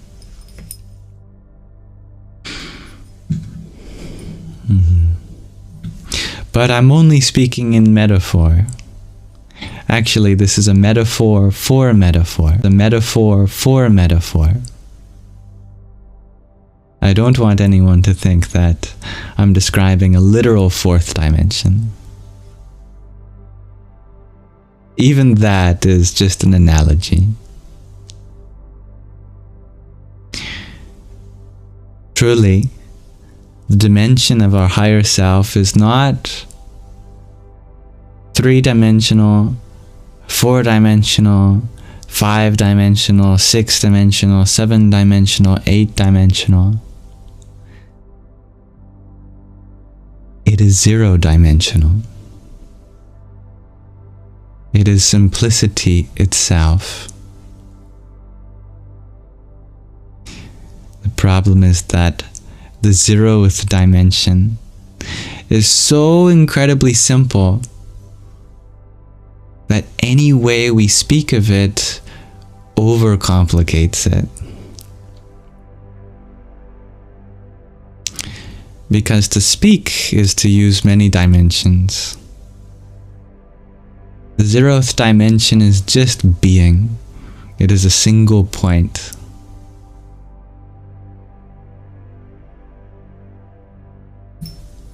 That is the true nature of the observer, of the consciousness, of the higher self. The subtlest of subtle. That which simply is.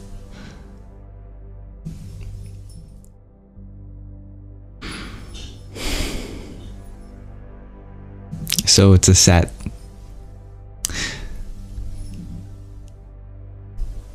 Yes, and a very special kind of set. It's a set that cannot exist in modern set theory. Because it's the set that contains itself. I have to show you now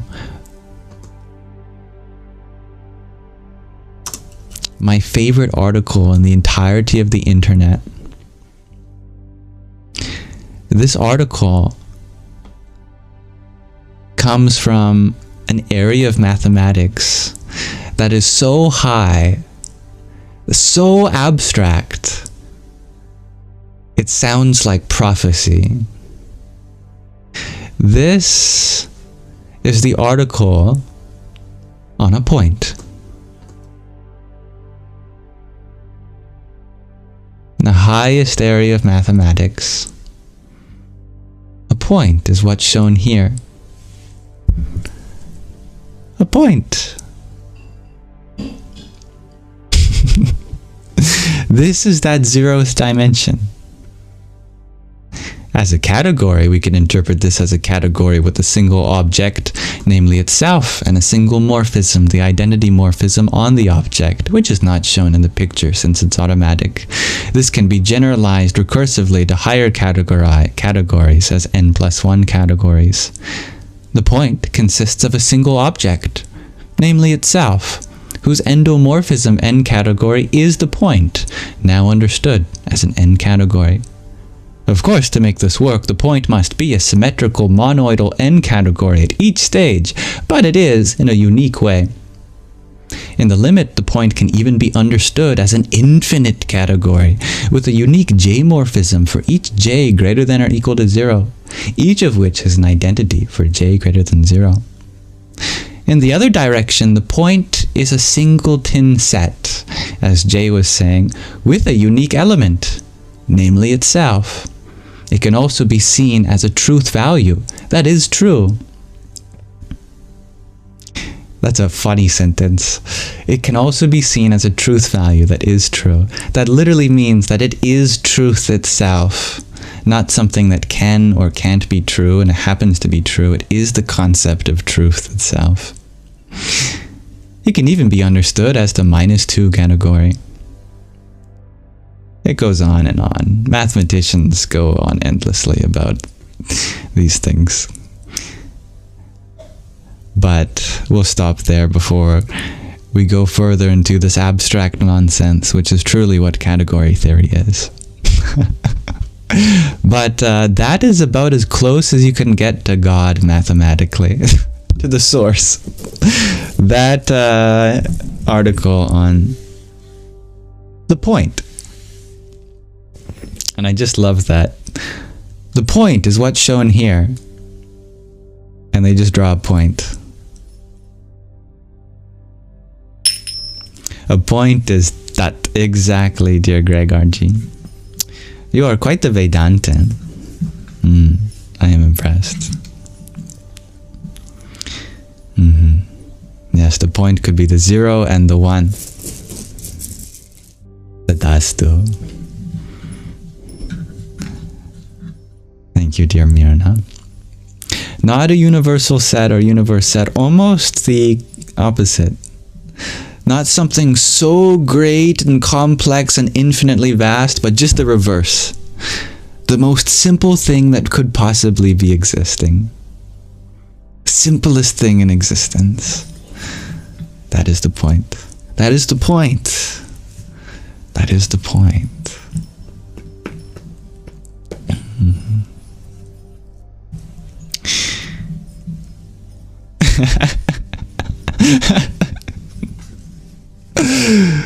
Period.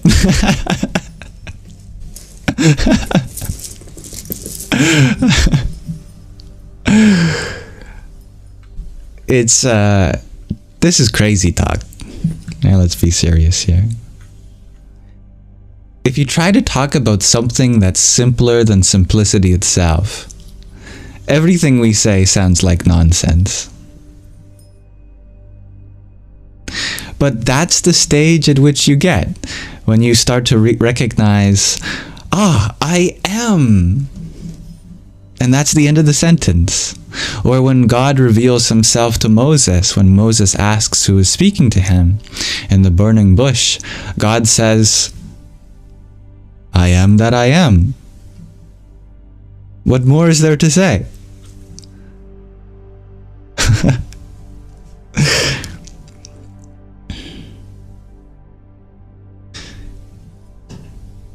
How could you describe a point in any other way? A point is a point. Nothing fancy. Mm-hmm. Our mind likes to imagine that the highest truths must be so complicated and intricate because scientifically it seems like the higher truths are just that. Once you get to quantum mechanics and Einstein's theory of relativity, it's just so complicated that you could barely comprehend. But if we go in the other direction, then we find the most sublime and simple truths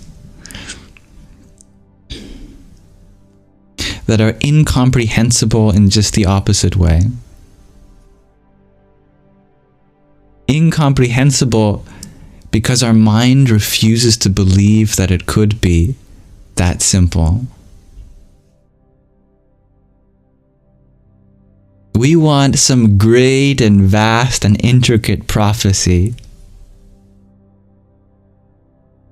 But how could the universe have come from anything else than the most simple of all simples? Whenever we're making anything, we have to start with the basics. If something is going to make the universe, it must start with just the most essential elements, that which is most elementary.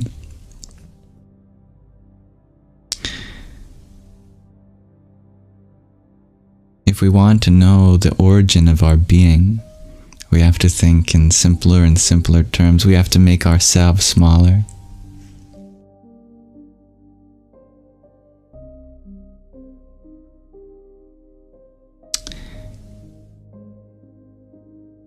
That is a process. And that is what so much of spiritual work, spiritual practice is just simplifying things to return to that source. Refining ourselves until we can fit through that point, as if it were a kind of doorway that we cannot enter because we're too big to enter. Just like Charlie and the Chocolate Factory. I think that's one of the most symbolic movies. As the tunnel gets narrower and narrower, all the adults have to crouch down, but the children can just walk right on through the door into the magical chocolate factory on the other side of that door. You can just walk right on through the door into the magical chocolate factory on the other side of that door. Now, my internet has disconnected me for a moment, but if it has returned, do let me know. The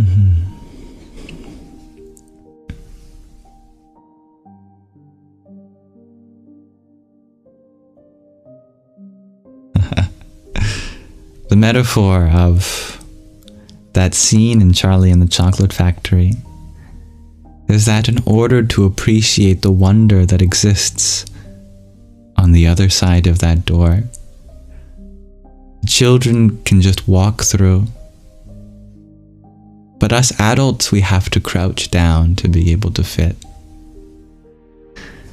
And that's the problem of growing up. That's why Peter Pan told to never grow up. Because growing up happens in two ways. There's the maturing, that's good, the emotional maturity, the understanding of the world from a societal standpoint. But we better hope not to grow out of our childhood simplicity, our childlike innocence and purity.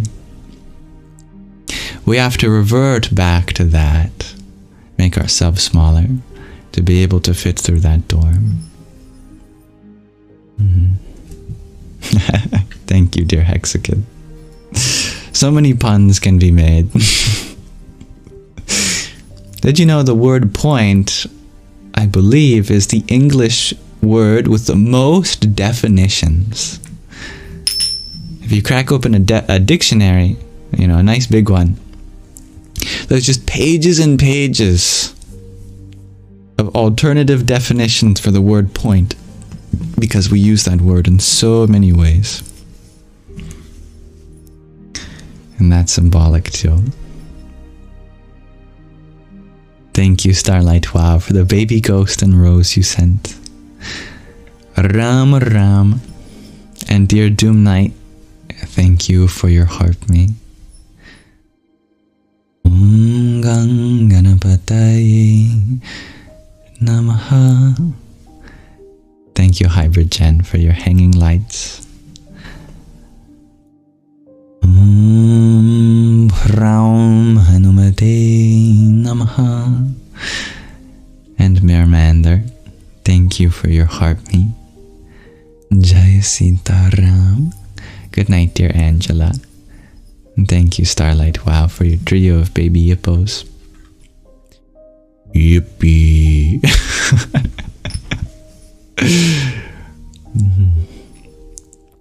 Mermander, you ask if I could share a piece of peace with us. I like that. A piece of peace. Well, you know, peace is something to feel in whole, not in pieces. That's why the guru of our author's book, of our book's author, I mean, is famously quoted throughout the book as saying, live in peace, not pieces.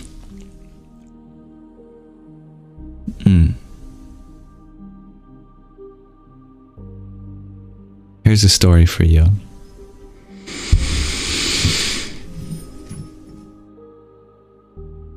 Take a strainer, like a rice strainer or a pasta strainer, and try to fill it up. Make it full of water. This was a task given by a guru once to their student. And taking the guru's instructions seriously, the student tried various ways of filling up the strainer with water. But every time, it would just fall through. They thought, I need a more powerful faucet. So they even got a fireman hose. Took however long it took, but finally they convinced this fire person to turn on the fire hose, and they put their strainer up. Hopefully that would finally fill the strainer. Nope. Maybe they needed more and more and more water. Maybe the amount of water wasn't enough. So they went to the ocean and they scooped up as much as they could from the ocean, and they kept scooping. But no matter what, the water level in the strainer would drop and drop and drop until there was nothing in it. Defeated on that beach, the student said, "To heck with this," and threw the strainer into the ocean. And it landed upright and then began to sink. And as it began to sink, it realized, the student, that the water level was rising and rising. And then, when the strainer sunk below the surface, Eureka! The water strainer was now full of water. They didn't have to get the fire person's hose. They didn't have to try to scoop up the whole of the ocean in it. Instead, they just submerged it in the ocean. Then it was full.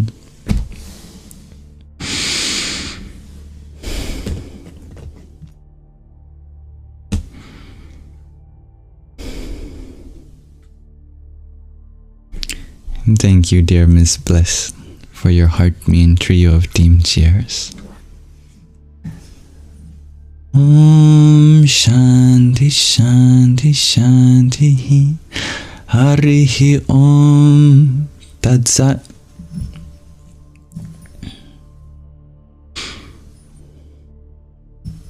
Thank you, Dob Darker, for your heart-me. Majesty, you sure cornstarch mixed water would have been easier. But then you wouldn't be able to swim in it, because you'd get stuck in the oobleck.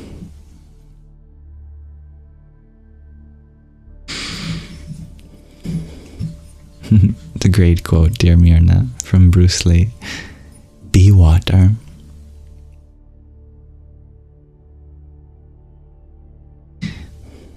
I like that reading of the story, dear Greg R.G.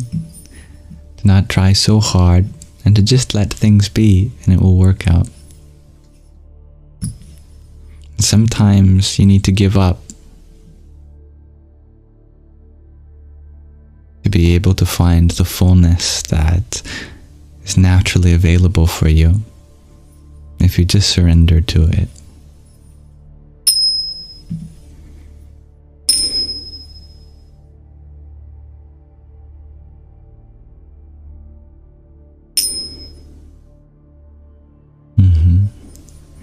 Dear Bachana, you wonder if I consider myself a Sufi.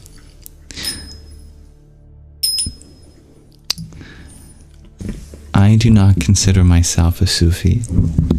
However, we can learn from a wonderful Sufi master named Rumi. In his book of poetry,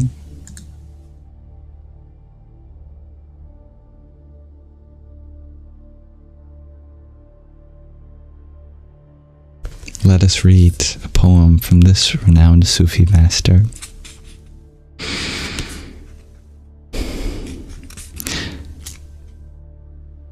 This poem is called O Drop.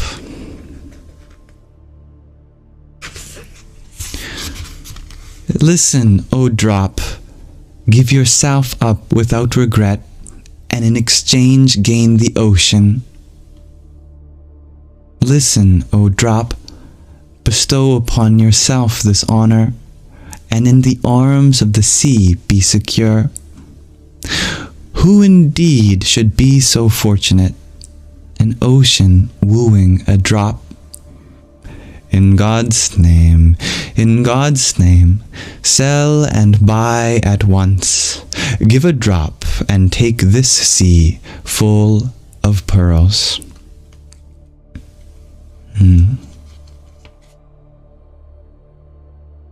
That's the end of the poem.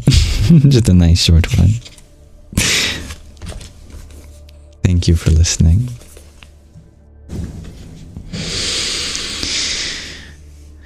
I believe Rumi the one who also said, you are not You are not a drop in the ocean, but the entire ocean in a drop.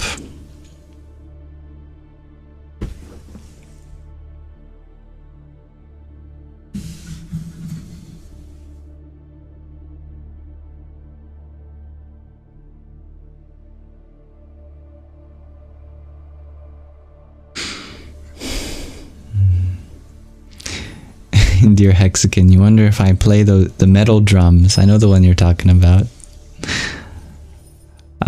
There is one in my house somewhere. It was a gift by one of you who really wanted to send me one. I must admit to not have explored its soundscape much, but my mother has certainly played with it. And I can fiddle around with the notes in the same way I can fiddle around with the notes on a piano or a guitar, but as for compiling those notes together in song, that would require more fiddling than I have so far.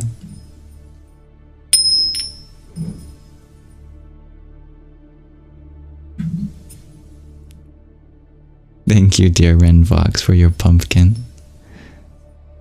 Om Tham Namaschandaraya. And dear Hybrid Gen, thank you for your 14 roses. Radhe Radhe. I still have time. Thank you, dear Juliet, for your rose as well. Om Namah Shivaya. I'm happy that you discovered my YouTube channel, dear Mirna. And that's right, Vachana. That is where I upload these live streams as well as the readings and meditations and show and tells that we do in them.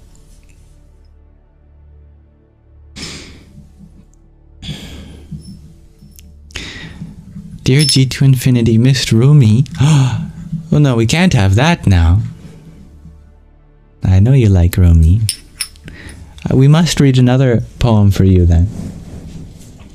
This one especially for you.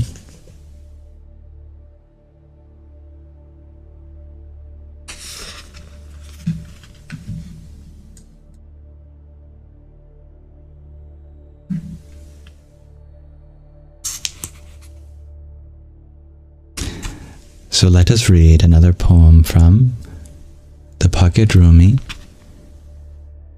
This one is called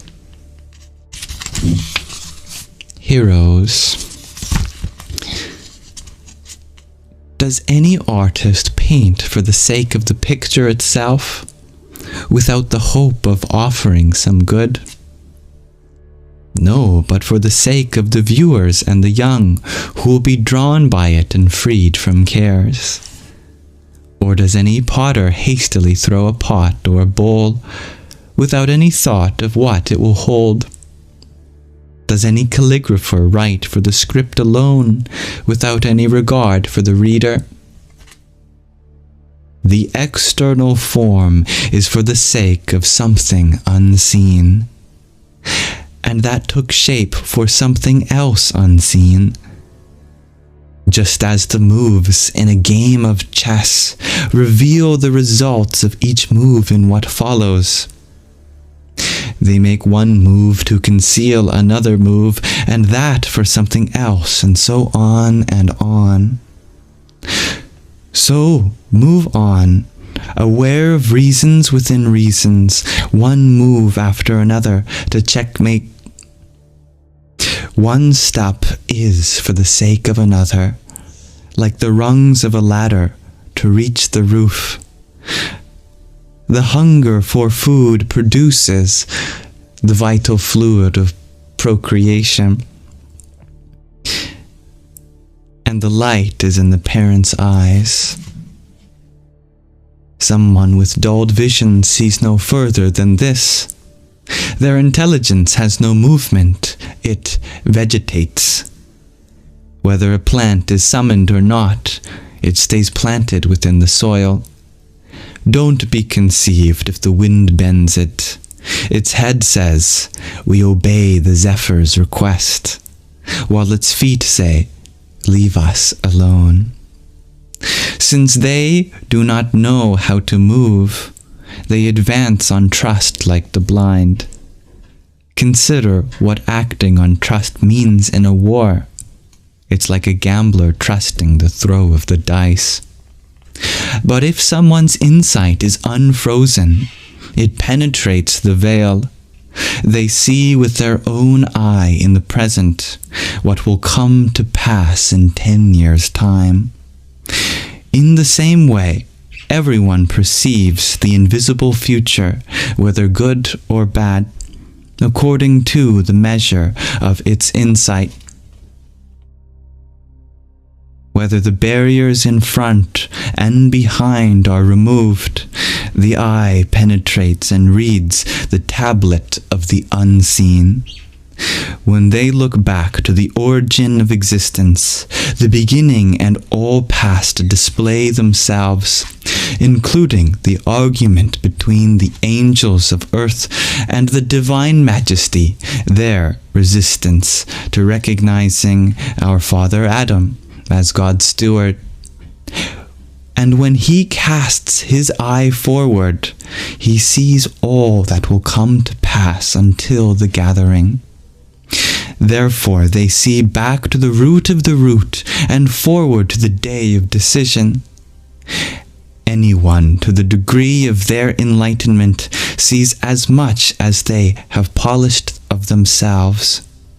The more they polish, the more they see, the more visible do the forms become.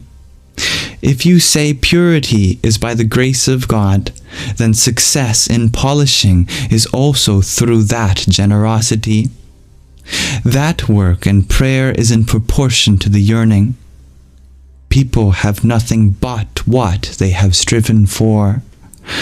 God alone is the giver of aspiration. No rough brute aspires to kingliness. Nor does God's gift of good fortune preclude one's own consent and will and choice. But when he brings trouble upon some ill-fated person, they ungratefully pack off in flight. Whereas when God brings trouble upon a blessed person, it just draws them nearer to God. In battle, the cowardly, from fear of their lives, have chosen their means of escape. But heroes are borne forward by their fear and pain. From fear, too, the weak soul dies within itself. Tribulation and fear for one's life are touchstones to distinguish the cowardly from the brave.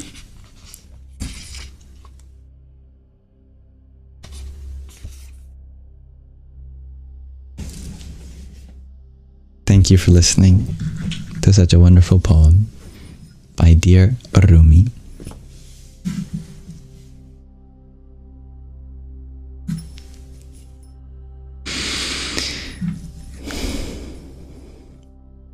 Dear Billy, you ask, was it quote-unquote normal that when as a kid you did homework, you had the teacher in mind as the audience? I know exactly what you mean. I think this might be a distinguishing quality from many of us neurodivergent and others, is that my homework was always for the joy of whoever was grading it. I did not care so much about the grade, but the grader, that I wanted them to have a good laugh. If I was being goofy in my homework, it was for that goofiness to be experienced. If I wanted to write beautiful things, it was so that the reader may experience beautiful things too. So I know exactly what you mean. In fact, at the bottom of each test, I would write a fun fact for my teacher. I'd say, fun fact, as you approach the speed of light, time slows down. Or I'd say, fun fact, Einstein's biggest regret was that he thought the universe was static and not expanding, you know. I was interested in physics at that time.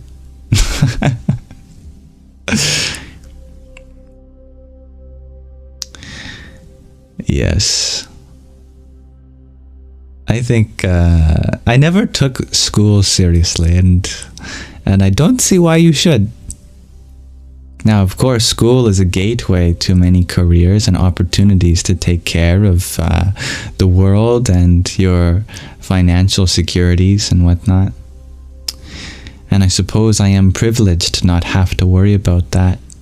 But part of that comes from trust and faith that wherever I am, I will be able to either make something for myself or have faith in the universe to provide. What does this piece of paper say about my destiny? Should I put so much value in a number that I get assigned to this piece of paper, supposedly grading my understanding of a subject? I always felt that was silly. As such, I never got that good of grades. All of my favorite classes I performed the worst in, because I'd do the test so elaborately that the teacher didn't understand what my answers were, and so they had to mark them as poor. I think we should be like that in life. That the true measure of success is not in the result, but in the process itself. And if you truly enjoy the process, no matter the result, then you are truly successful.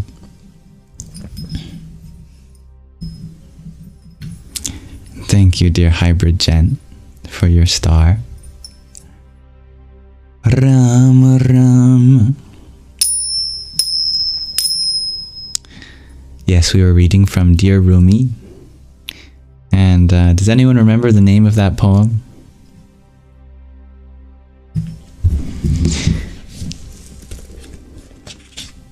The Hero or something like that.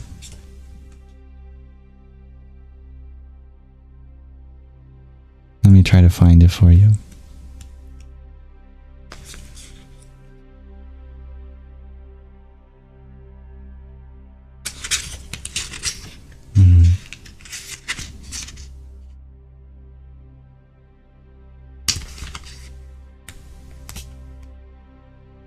Yeah, heroes plural. No article, just heroes. Mirna got it.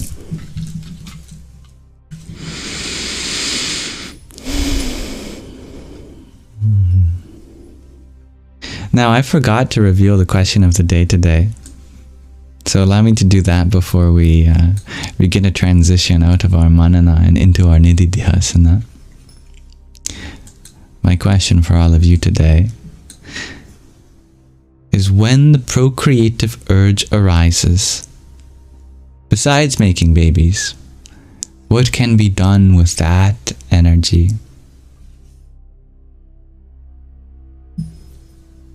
It is only natural that we have the faculties to continue in creation, to procreate. But that energy itself, the desire that's associated with it, it has the power to create life in many other ways. What are some examples of that? Dear Meandering, you share hiking. Indeed, that is a great way of transforming that. Art shares Mirna. Yes, there's a reason that procreativity and creativity share the word creativity. The energy is the same. And there's a reason that artists call their art their babies, sometimes. And creating art shares Billy. To create anything shares DG. And just so Janos doesn't feel like I am ignoring their question, you had asked, just as I was about to reveal the question of the day, did I ever have a supernatural experience? If by supernatural we mean some kind of mystical phenomenon that can't be explained, then yes. Every morning I wake up to that, because the ability to even live another day, to me is something that cannot be explained, a grace unfathomable.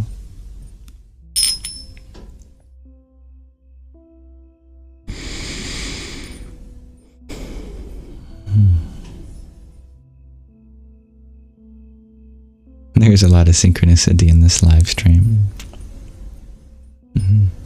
Some of that is intentional.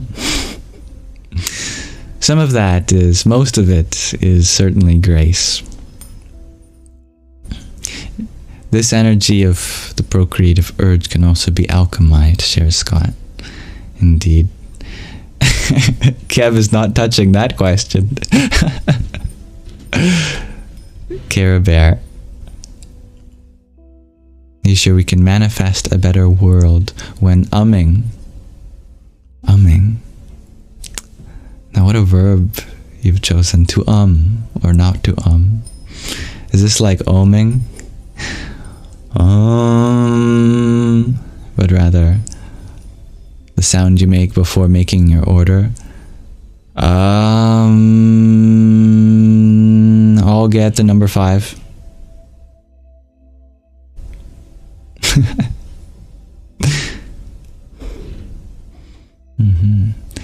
Procreative urge can be a source of motivation, shares Faithful Being. Creators create, love loves. Well said, dear DJ. Dear Cara Bear, you share that your art brings loved ones ashes to artifacts to hold near, no more urns. That's beautiful. Dear Marcy DeFay, you share encapsulation, captivation of it, non-judgmental suppression, and to allow room for other feelings. Marcy hitting us with the practicality. Marcy exists at 2 planes simultaneously. A world of abstract thought beyond ordinary mortals' comprehensions. And then a level of practicality so real and understandable that we can't help but think, why didn't I think of that before?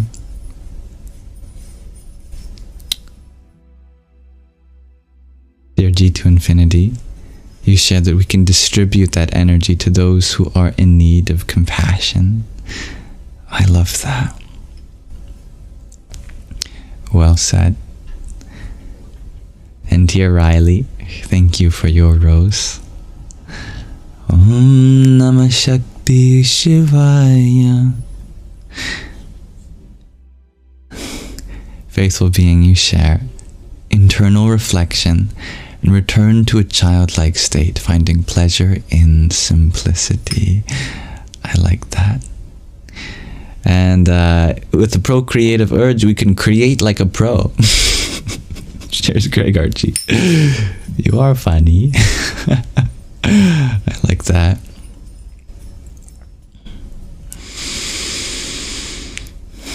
These are wonderful answers.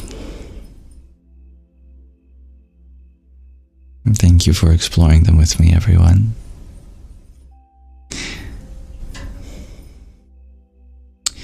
Well, we can pause our exploration of the question of the day there for now, since we've come to a lull in the comments.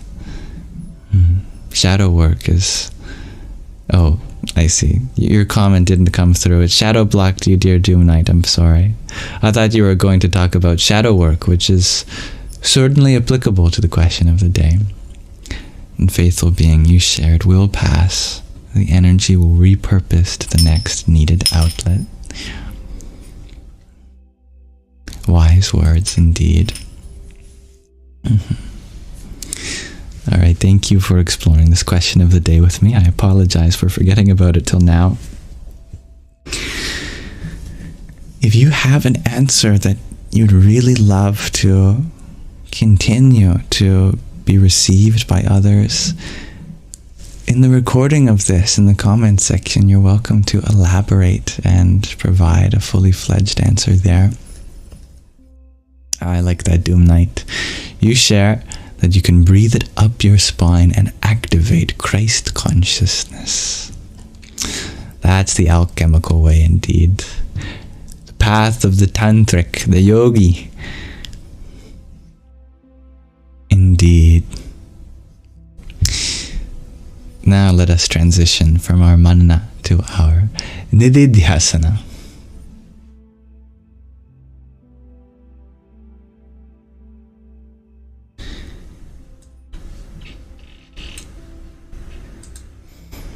Kundalini. Today I wanted to do a meditation with a mantra on Lakshmi. I feel like meditating is a great way to encapsulate so many ideas and begin to unearth their potential and integrate them. Meditation with a mantra is an excellent way of engaging your conscious process in the act of meditating. You can lead your mind elsewhere, or the mind can lead itself elsewhere.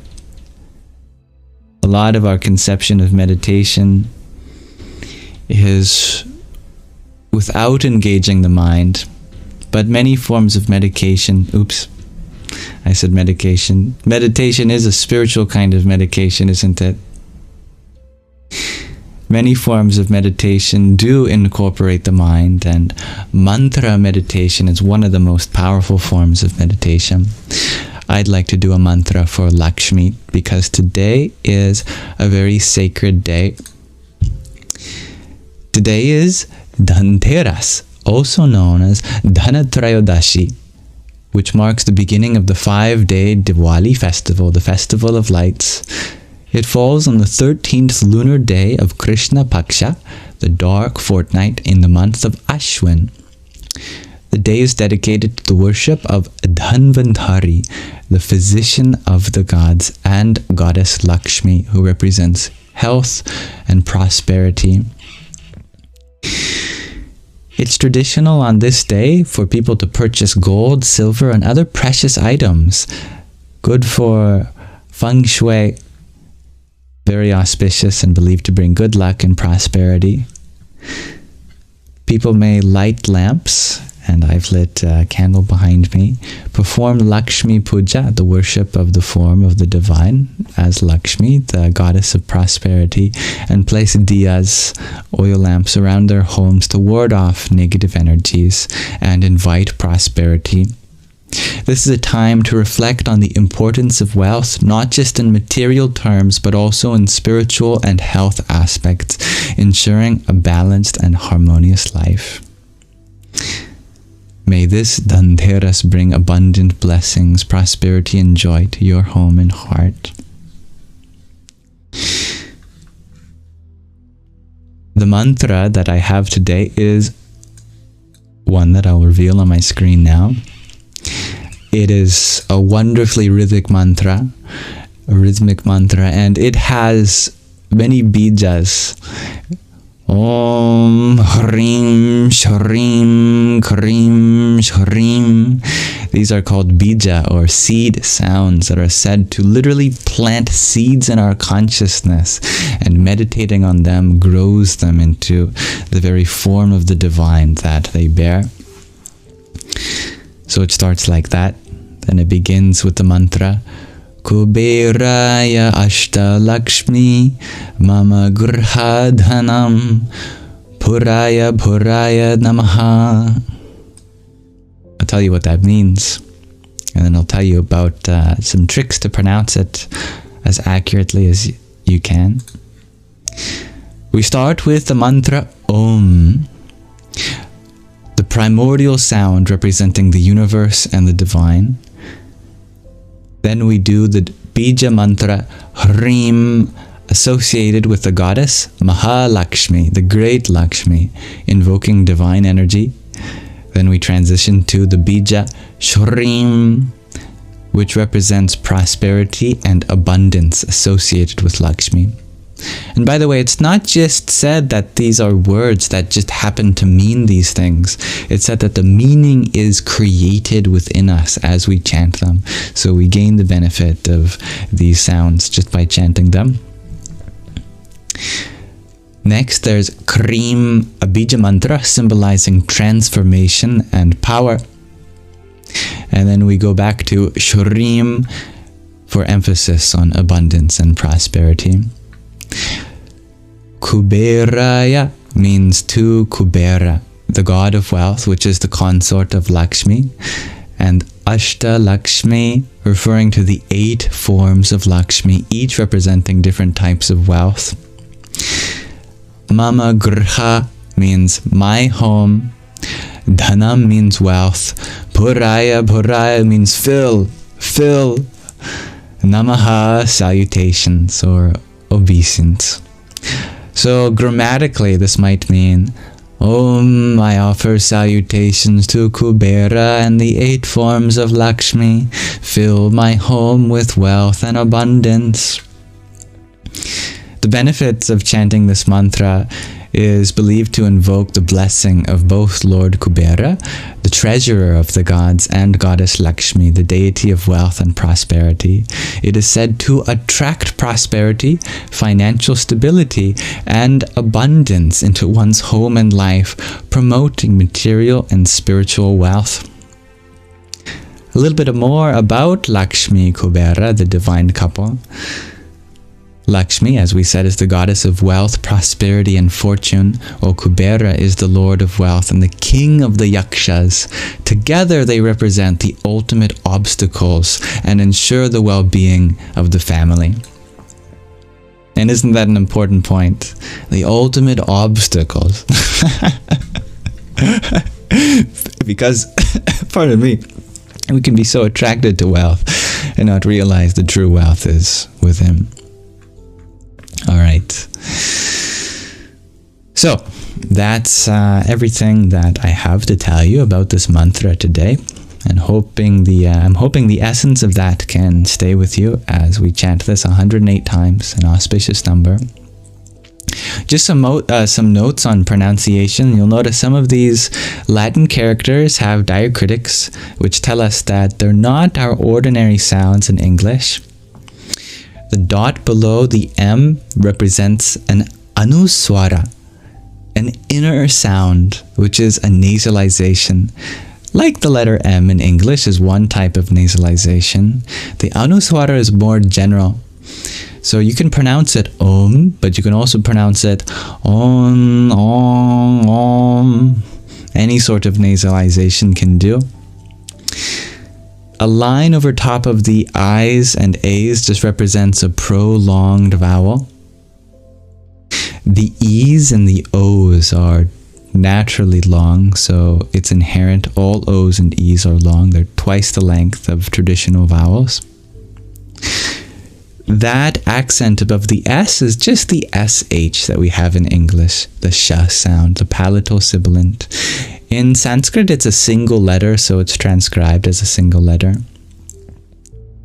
There's also different sibilants that are similar sounding that we don't have in English, like the S in Lakshmi with the dot below it. It's a similar sounding sibilant, but instead of arching your tongue up like we normally do to pronounce it, we curl our tongue back, and that's the retroflex sibilant, sha, Lakshmi. The dot below the R is just a rolled R. It's considered the vowel form of R. That's why there are no vowels between the G, the R, and the H. So it's just a rolled R straight from the G into the H. Grha. Since R is considered a vowel in Sanskrit. And the dot below the H is a visarga, an expulsion of breath. But normally it's just sounded like ha, so it's namaha. And I think I've covered all of the special characters. There's one more note, which is that the H in grha is voiced. In English, we don't normally voice our H's. We start voicing after. So you might say, ha. ha, ha. The voice doesn't come in until after it goes into the vowel. But in Sanskrit, the voice comes immediately. So it's ha, ha, ha. I think I've explained all of it now. Oh, there's a dot below this T in Ashta. That's also a retroflex, meaning you curl your tongue back to pronounce the T rather than touch the tip with your teeth. You touch the bottom of the tip of your tongue with the hard palate. Now, you don't have to memorize that. You can just listen, as Sanskrit is traditionally an oral tradition. But that's to teach you a little bit about the IAST, the International Alphabet of Sanskrit Transliteration. And that's right, dear Gregor G. Kubera, I believe, is considered an incarnation of Vishnu. Without further ado, I didn't mean to press that button. I'm going to turn down the background music so we can listen and watch to the mantra. It's not much to look at, but it's something at least.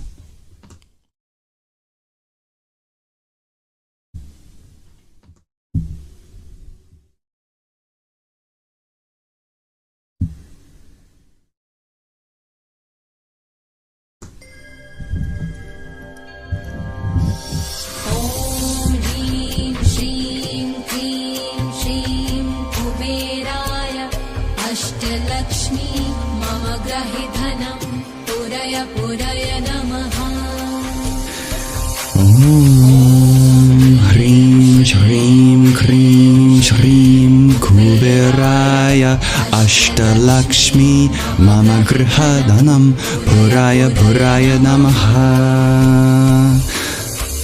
Om Hrim Shrim Krim Shrim Kuberaya Ashtalakshmi Mama Grihadhanam Puraya Puraya Namaha.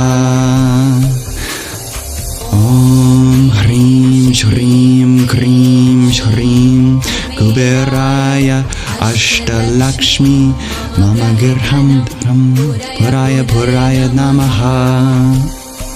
Om Hrim Shrim Krim Shrim Kuberaya Ashtalakshmi Mama Girhadhanam Puraya Puraya Namaha. Om Hrim Shrim Krim Shrim Kuberaya Ashtalakshmi Mama Grihadhanam Puraya Puraya Namaha. Om Hrim Shrim Krim Shrim Kuberaya Ashtalakshmi Mama Grihadhanam Puraya Puraya Namaha. Om Shrim Hrim Krim Shrim Kuberaya Ashtalakshmi Mama Grihadhanam Puraya Puraya Namaha. Om Hrim Shrim Krim Shrim Kuberaya Ashtalakshmi Mama Grihadhanam Puraya Puraya Namaha. Om Hrim Shrim Krim Shrim Kuberaya Ashtalakshmi Mama Grihadhanam Puraya Puraya Namaha. Om Hrim Shrim Krim Shrim Kuberaya Ashtalakshmi Mama Grihadhanam Puraya Puraya Namaha. Om Hrim Shrim Krim Shrim Kuberaya Ashtalakshmi Mama Grihadhanam Puraya Puraya Namaha. Om Hrim Shrim Krim Shrim Kuberaya Ashtalakshmi Mama Grihadhanam Puraya Puraya Namaha. Om Hrim Shrim Krim Hrim Shrim Kuberaya Ashtalakshmi Mama Grihadhanam Puraya Puraya Namaha. Om Hrim Shrim Krim Shrim Kuberaya Ashtalakshmi Mama Grihadhanam Puraya Puraya Namaha. Om Hrim Shrim Krim Shrim Kuberaya Ashtalakshmi Mama Grihadhanam Puraya Puraya Namaha. Om Hrim Shrim Krim Krim Kuberaya Ashtalakshmi Mama Grihadhanam Puraya Puraya Namaha. Om Hrim Shrim Krim Shrim Kuberaya Ashtalakshmi Mama Grihadhanam Puraya Puraya Namaha. Om Hrim Shrim Krim Shrim Kuberaya Ashtalakshmi Mama Grihadhanam Puraya Puraya Namaha. Om Hrim Shrim Krim Shrim Kuberaya Ashtalakshmi Mama Grihadhanam Puraya Puraya Namaha. Om Hrim Shrim Krim Shrim Kuberaya Ashtalakshmi Mama Grihadhanam Puraya Puraya Namaha. Om Hrim Shrim Krim Shrim Kuberaya Ashtalakshmi Mama Grihadhanam Puraya Puraya Namaha. Om Hrim Shrim Krim Shrim Vaya Ashtalakshmi Mama Grihadhanam Puraya Puraya Namaha. Om Hrim Shrim Krim Shrim Kuberaya Ashtalakshmi Mama Grihadhanam Puraya Puraya Namaha. Om Hrim Shrim Krim Shrim Kuberaya Ashtalakshmi Mama Grihadhanam Puraya Puraya Namaha. Om Hrim Shrim Krim Shrim Kuberaya Ashtalakshmi Mama Grihadhanam Puraya Puraya Namaha. Om Hrim Shrim Krim Shrim Kuberaya Ashtalakshmi Mama Grihadhanam Puraya Puraya Namaha. Om Hrim Shrim Krim Shrim Kuberaya Ashtalakshmi Mama Grihadhanam Puraya Puraya Namaha. Om Hrim Shrim Krim Shrim Kuberaya Ashtalakshmi Mama Grihadhanam Puraya Puraya Namaha. Om Hrim Shrim Krim Shrim Kuberaya Ashtalakshmi Mama Grihadhanam Puraya Puraya Namaha. Om Hrim Shrim Krim Shrim Kuberaya Ashtalakshmi Mama Grihadhanam Puraya Puraya Namaha.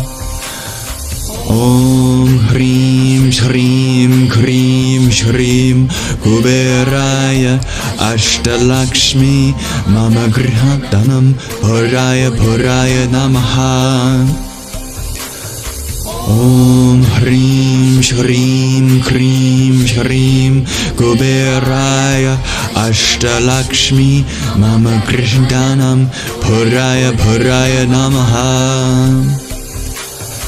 Om Hrim Shrim Krim Shrim Kuberaya Ashtalakshmi Mama Grihdanam Puraya Puraya Namaha.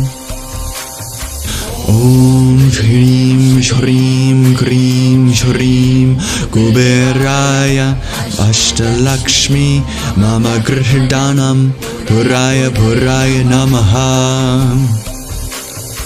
Om Shrim Shrim Krim Shrim Kuberaya Mahashtalakshmi Maha Puraya Namaha. Om Hrim Shrim Krim Shrim Kuberaya Ashtalakshmi Mama Grihdanam Puraya Puraya Namaha. Om Hrim Shrim Krim Shrim Kuberaya Ashtalakshmi Mama Grihdanam Puraya Puraya Namaha. Om Hrim Shrim Krim Shrim Ashtalakshmi Mama Grihdanam Puraya Puraya Namaha. Om Hrim Shrim Krim Shrim Kuberaya Ashtalakshmi Mama Grihdanam Puraya Puraya Namaha.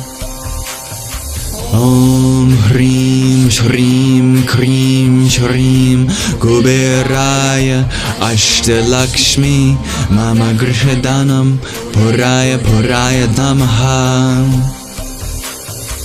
Om Hrim Shrim Krim Shrim Kuberaya Ashtalakshmi Mama Grihdanam Puraya Puraya Namaha.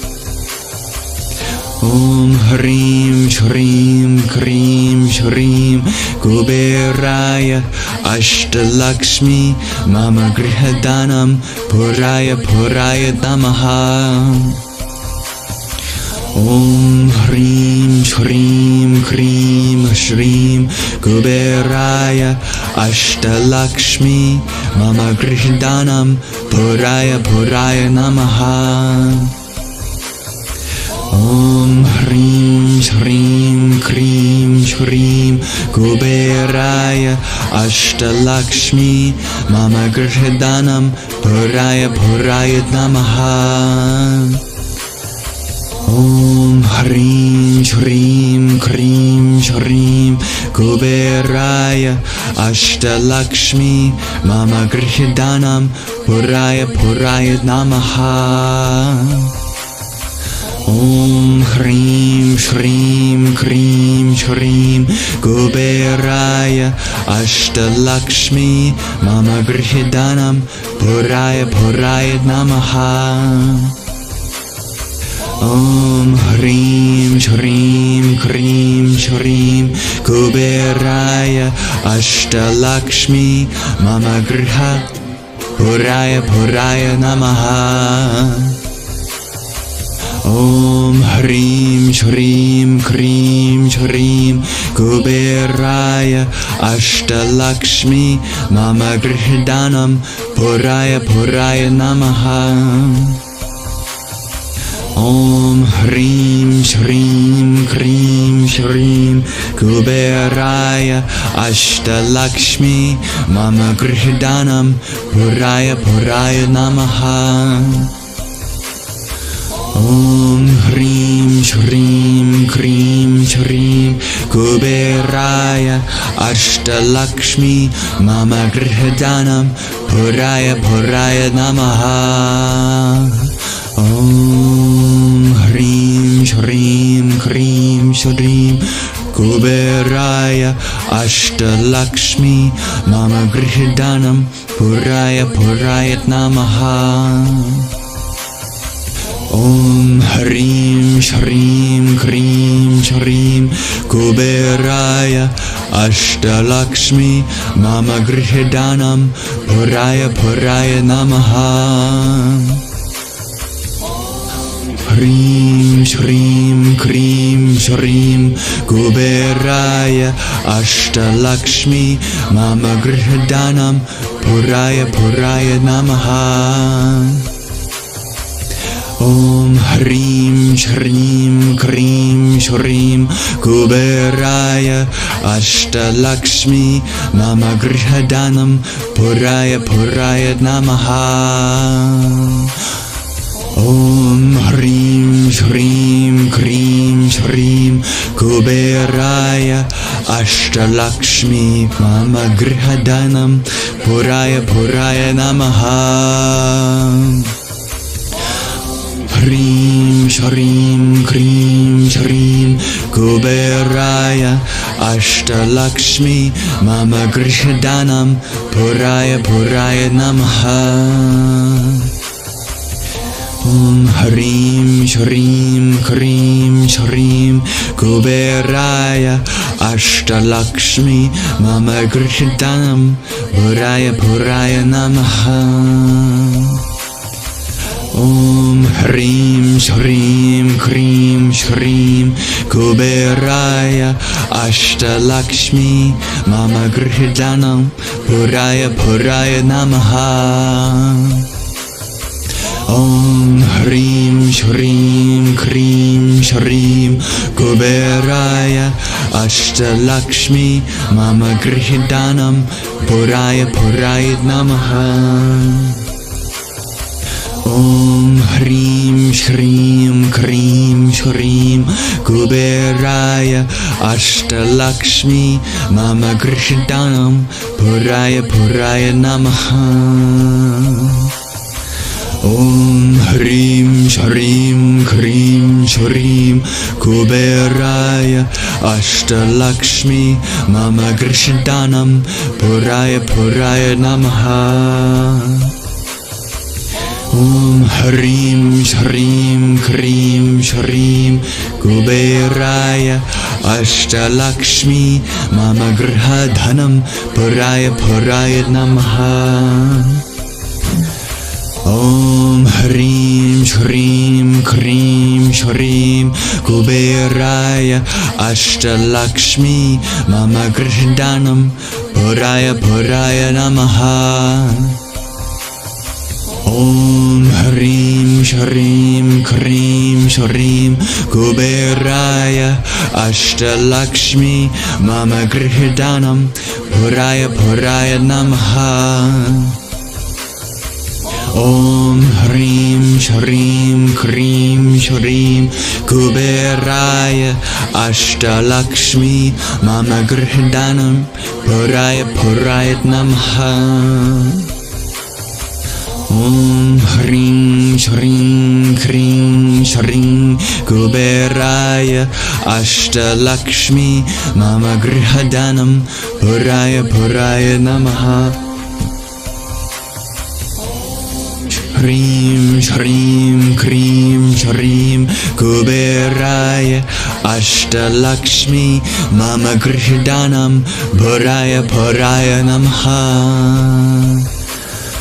Om Hrim Shrim Krim Shrim Kuberaya Ashtalakshmi Mama Grihdanam Puraya Puraya Namaha.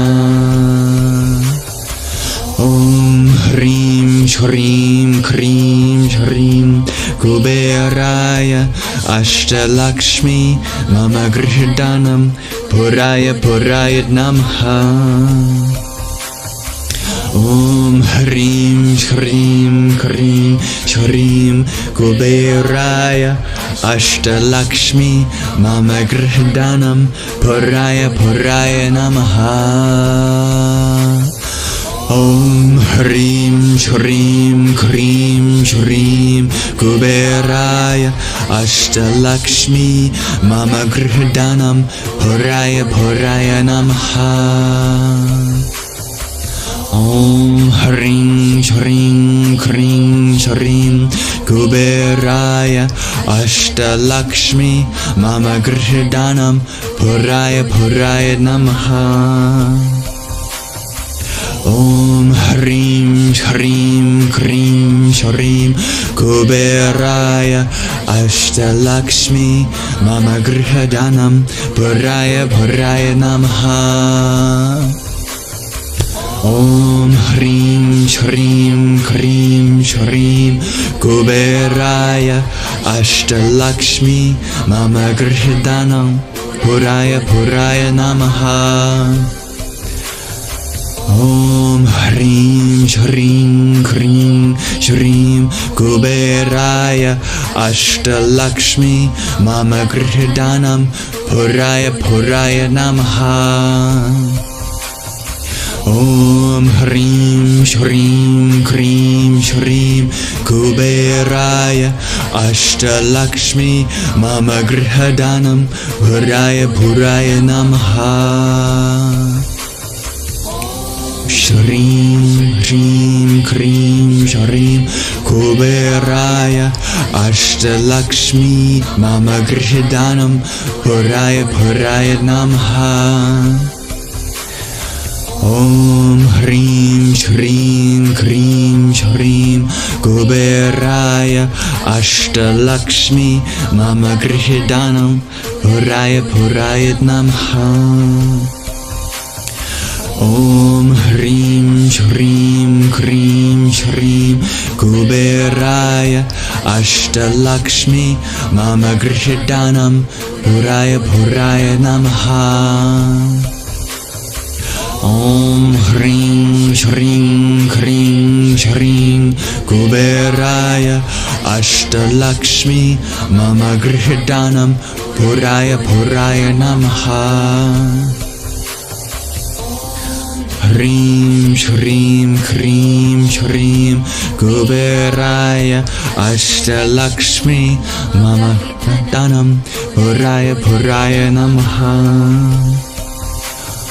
Om Hrim Shrim Krim Shrim Kuberaya Ashtalakshmi Mama Grihadanam Puraya Puraya Namaha. Om Hrim Shrim Krim Shrim Kuberaya Ashtalakshmi Mama Grihadanam Puraya Puraya Namaha. Om Hrim Shrim Krim Shrim Kuberaya Ashtalakshmi Mama Grihadanam Puraya Puraya Namaha. Om Hrim Shrim Krim Shrim Kuberaya Ashtalakshmi Mama Grihadanam Puraya Puraya Namaha. Om Hrim Shrim Krim Shrim Kuberaya Ashtalakshmi Mama Grihadanam Puraya Puraya Namaha. Om Hrim Shrim Krim Shrim Kuberaya Ashtalakshmi Mama Grihadanam Puraya Puraya Namaha. Om Shrim Shrim Krim Shrim Kuberaya Ashtalakshmi Mama Grihadanam Puraya Puraya Namaha. Om Hrim Shrim Krim Shrim Kuberaya Ashtalakshmi Mama Grihadanam Puraya Puraya Namaha. Hrim Shrim Krim Shrim Kuberaya Ashtalakshmi Mama Grihadanam Puraya Puraya Namaha. Om Hrim Shrim Krim Shrim Kuberaya Ashtalakshmi Mama Grihadanam Puraya Puraya Namaha. Om Hrim Shrim Krim Shrim Kuberaya Ashtalakshmi Mama Grihadanam Puraya Puraya Namaha. Om Hrim Shrim Krim Shrim Ashtalakshmi Mama Grihidanam Puraya Puraya Namaha. Om Hrim Shrim Krim Shrim Kuberaya Ashtalakshmi Mama Grihidanam Puraya Puraya Namaha. Om Hrim Shrim Krim Shrim Kuberaya Ashtalakshmi Mama Grihidanam Puraya Puraya Namaha.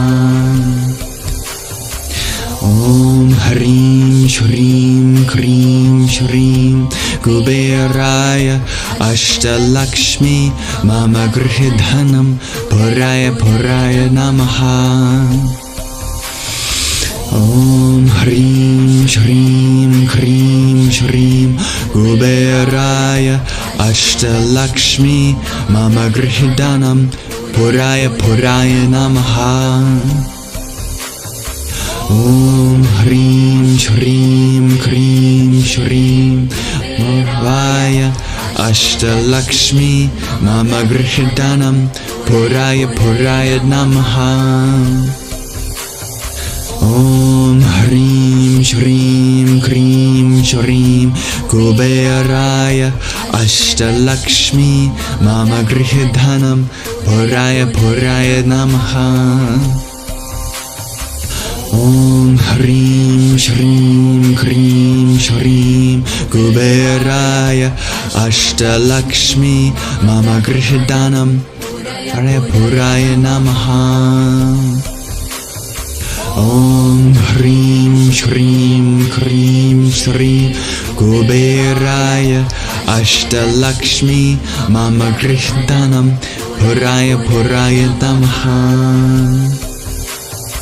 Om Hrim Shrim Krim Shrim Kuberaya Ashtalakshmi Mama Grihidhanam Puraya Puraya Namaha. Om Hrim Shrim Krim Shrim Kuberaya Ashtalakshmi Mama Grihidhanam Puraya Puraya Namaha. Om Hrim Shrim Krim Shrim Kuberaya Ashtalakshmi Mama Grihidhanam Puraya Puraya Namaha. Om Hrim Shrim Krim Shrim Kuberaya Ashtalakshmi Mama Grihidhanam Puraya Puraya Namaha. Om Hrim Shrim Krim Shrim Kuberaya Ashtalakshmi Mama Grihidhanam Puraya Puraya Namaha. Om Hrim Shrim Krim Shrim Kuberaya Ashtalakshmi Mama Grihidhanam Puraya Puraya Namaha.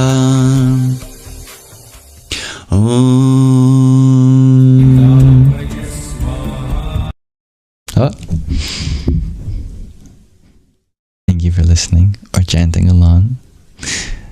Seems as though another Lakshmi mantra has appeared at the end of that one. You're welcome to explore as many Lakshmi mantras as you'd like on the sacred day of Dhanteras. However, we will pause our chanting and meditation there for now. So, thank you. Om Shri Mahalakshmi Namaha. May you receive the benefits of my chanting, especially those who could not chant or were unable to or decided not to, whatever reason. By your consent, I wish for you to gain all the benefits that this mantra would bring you without invalidating your own faith, as I believe there is room for all faiths to coexist and embrace each other's universal truth. Namaste.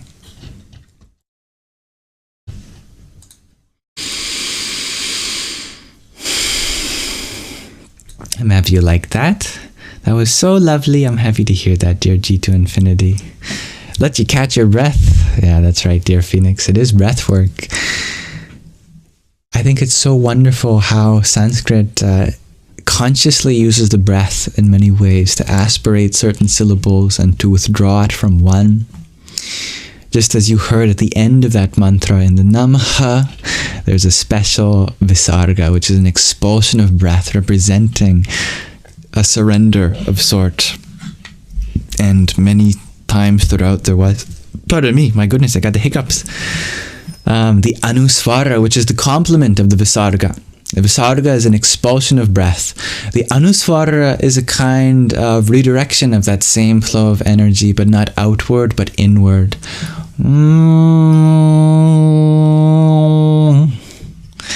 Whereas the Visarga takes us outward in expression, the Anusvara takes us inward into our original source.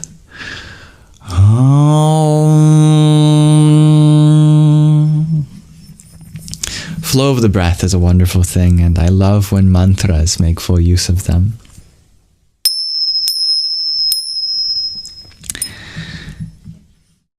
Now, we've come to the end of our Sangha today, so allow me to thank you for being here, even if it's just for the last few moments.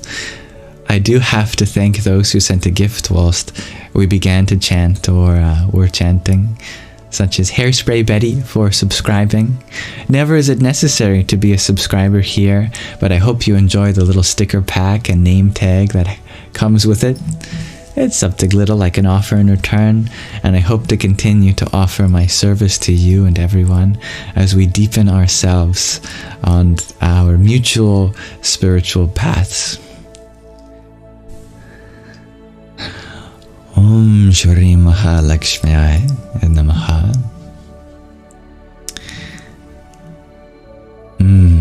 You could feel the prana in that, dear Phoenix Witch. You felt it all the way from your feet and going through your body. That's the nature of Kundalini indeed. Thank you, dear Tan Hao Yu, for the heart me you sent. Ram Ram and Hybrid Jen for your trio of roses, trio of finger hearts, and an octet of roses, one for each form of Lakshmi. Hari Om Tat Sat. And dear Doom Knight, thank you for your subscription too. I hope to continue to be of service to you as well, and may our paths cross paths in ways to uplift each other for the expression of joy and the continued conquest of bringing happiness to all sentient beings. Om Namo Bhagavate Vasudevaya. You're so excited for Thursday's mantra, dear G to Infinity. Oh, I don't even know the mantra we're doing on Thursday yet. Sounds like you've manifested it already. And you're going to do more mantras after this, you think, shares Phoenix Witch. I am so happy to hear that there's been an ignition of spirit for mantra yoga. It is one of the most powerful forms of yoga in existence. Don't let anyone fool you. Mantra yoga can take you to very sublime heights. Indeed. Happy birthday, everyone. Much love, dear James. Thank you for participating, dear Suds. Namaste. Thank you for the finger heart you sent too. Jai Sitaram. And thank you for the 31 pumpkins, dear Jay. One for each day in the month leading up to Halloween. It's a good Halloween number. So thank you for that. Enzo, you ask an interesting question before we end our live. What if infinity is a limitation? And indeed it is, for mathematicians know that there are infinities infinitely larger than other infinities, and still things that lay even beyond the highest infinities, known as the trans-infinite. And yet there is so much expression, even in the finite. how much expression there is beyond that is incomprehensible. Thank you, Starlight Wow, for your trio of baby hippos. Yippee! I hear them say. Now I'm going to end this live stream shortly, but I thank you all for being here again. I'm honored to be able to be the host. May I continue to work on myself every day so that I can be an even better host next time. So thank you for allowing me that opportunity. And may we continue to grow and learn together.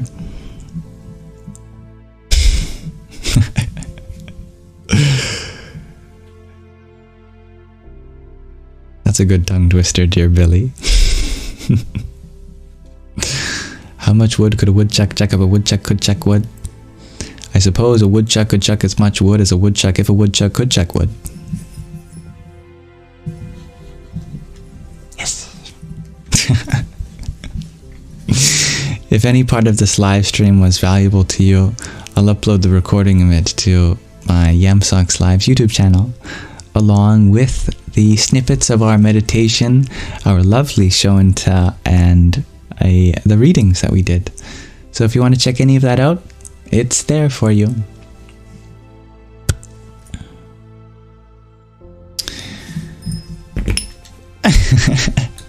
Sometimes mantras can be tongue twisters too. Thank you, dear Doom Knight, for your trio of tiny tinies. Yippee! Also, there's a recent episode of my ASMR Bhagavad Gītā series live on my ASMR YouTube channel, where we read through the Bhagavad Gītā, a lovely ancient holy song, whispered with rain sounds in the background. That's the 14th chapter, all about the three gunas, Rajas, Sattva, and Tamas. The three energies that occupy the five elements.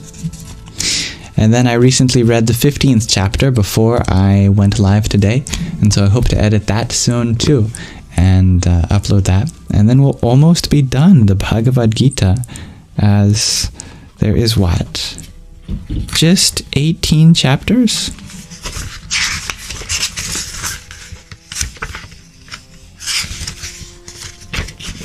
Or 17?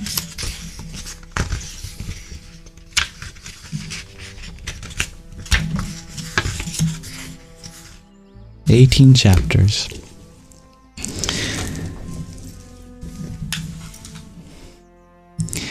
May this live stream be an offering to the divinity within you.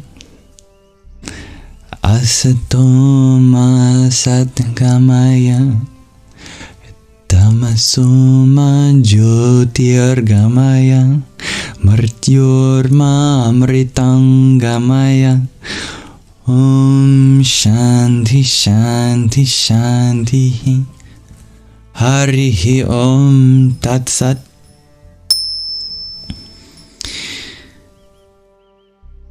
Lead us from the unreal to the real, from darkness to light, from death to deathlessness. May there be peace in our environment, may there be peace within ourselves, and may there be peace in the forces that compel us. May you all have a wonderful rest of... Billy says, I just caught that while I was going to say something. Pray for world peace. World, W-H-I-R-L-E-D, peace, P-E-A-S. That's hilarious. You're funny, dear Billy. And hello and good night, dear Francis Bean. Yes, may you all have a wonderful rest of your night, your afternoon, your morning, your evening, whatever time it is for you. Thank you for being here, Jeannie. Thank you for keeping the peace, my lovely moderators. And may you all have a wonderful rest of your present moment.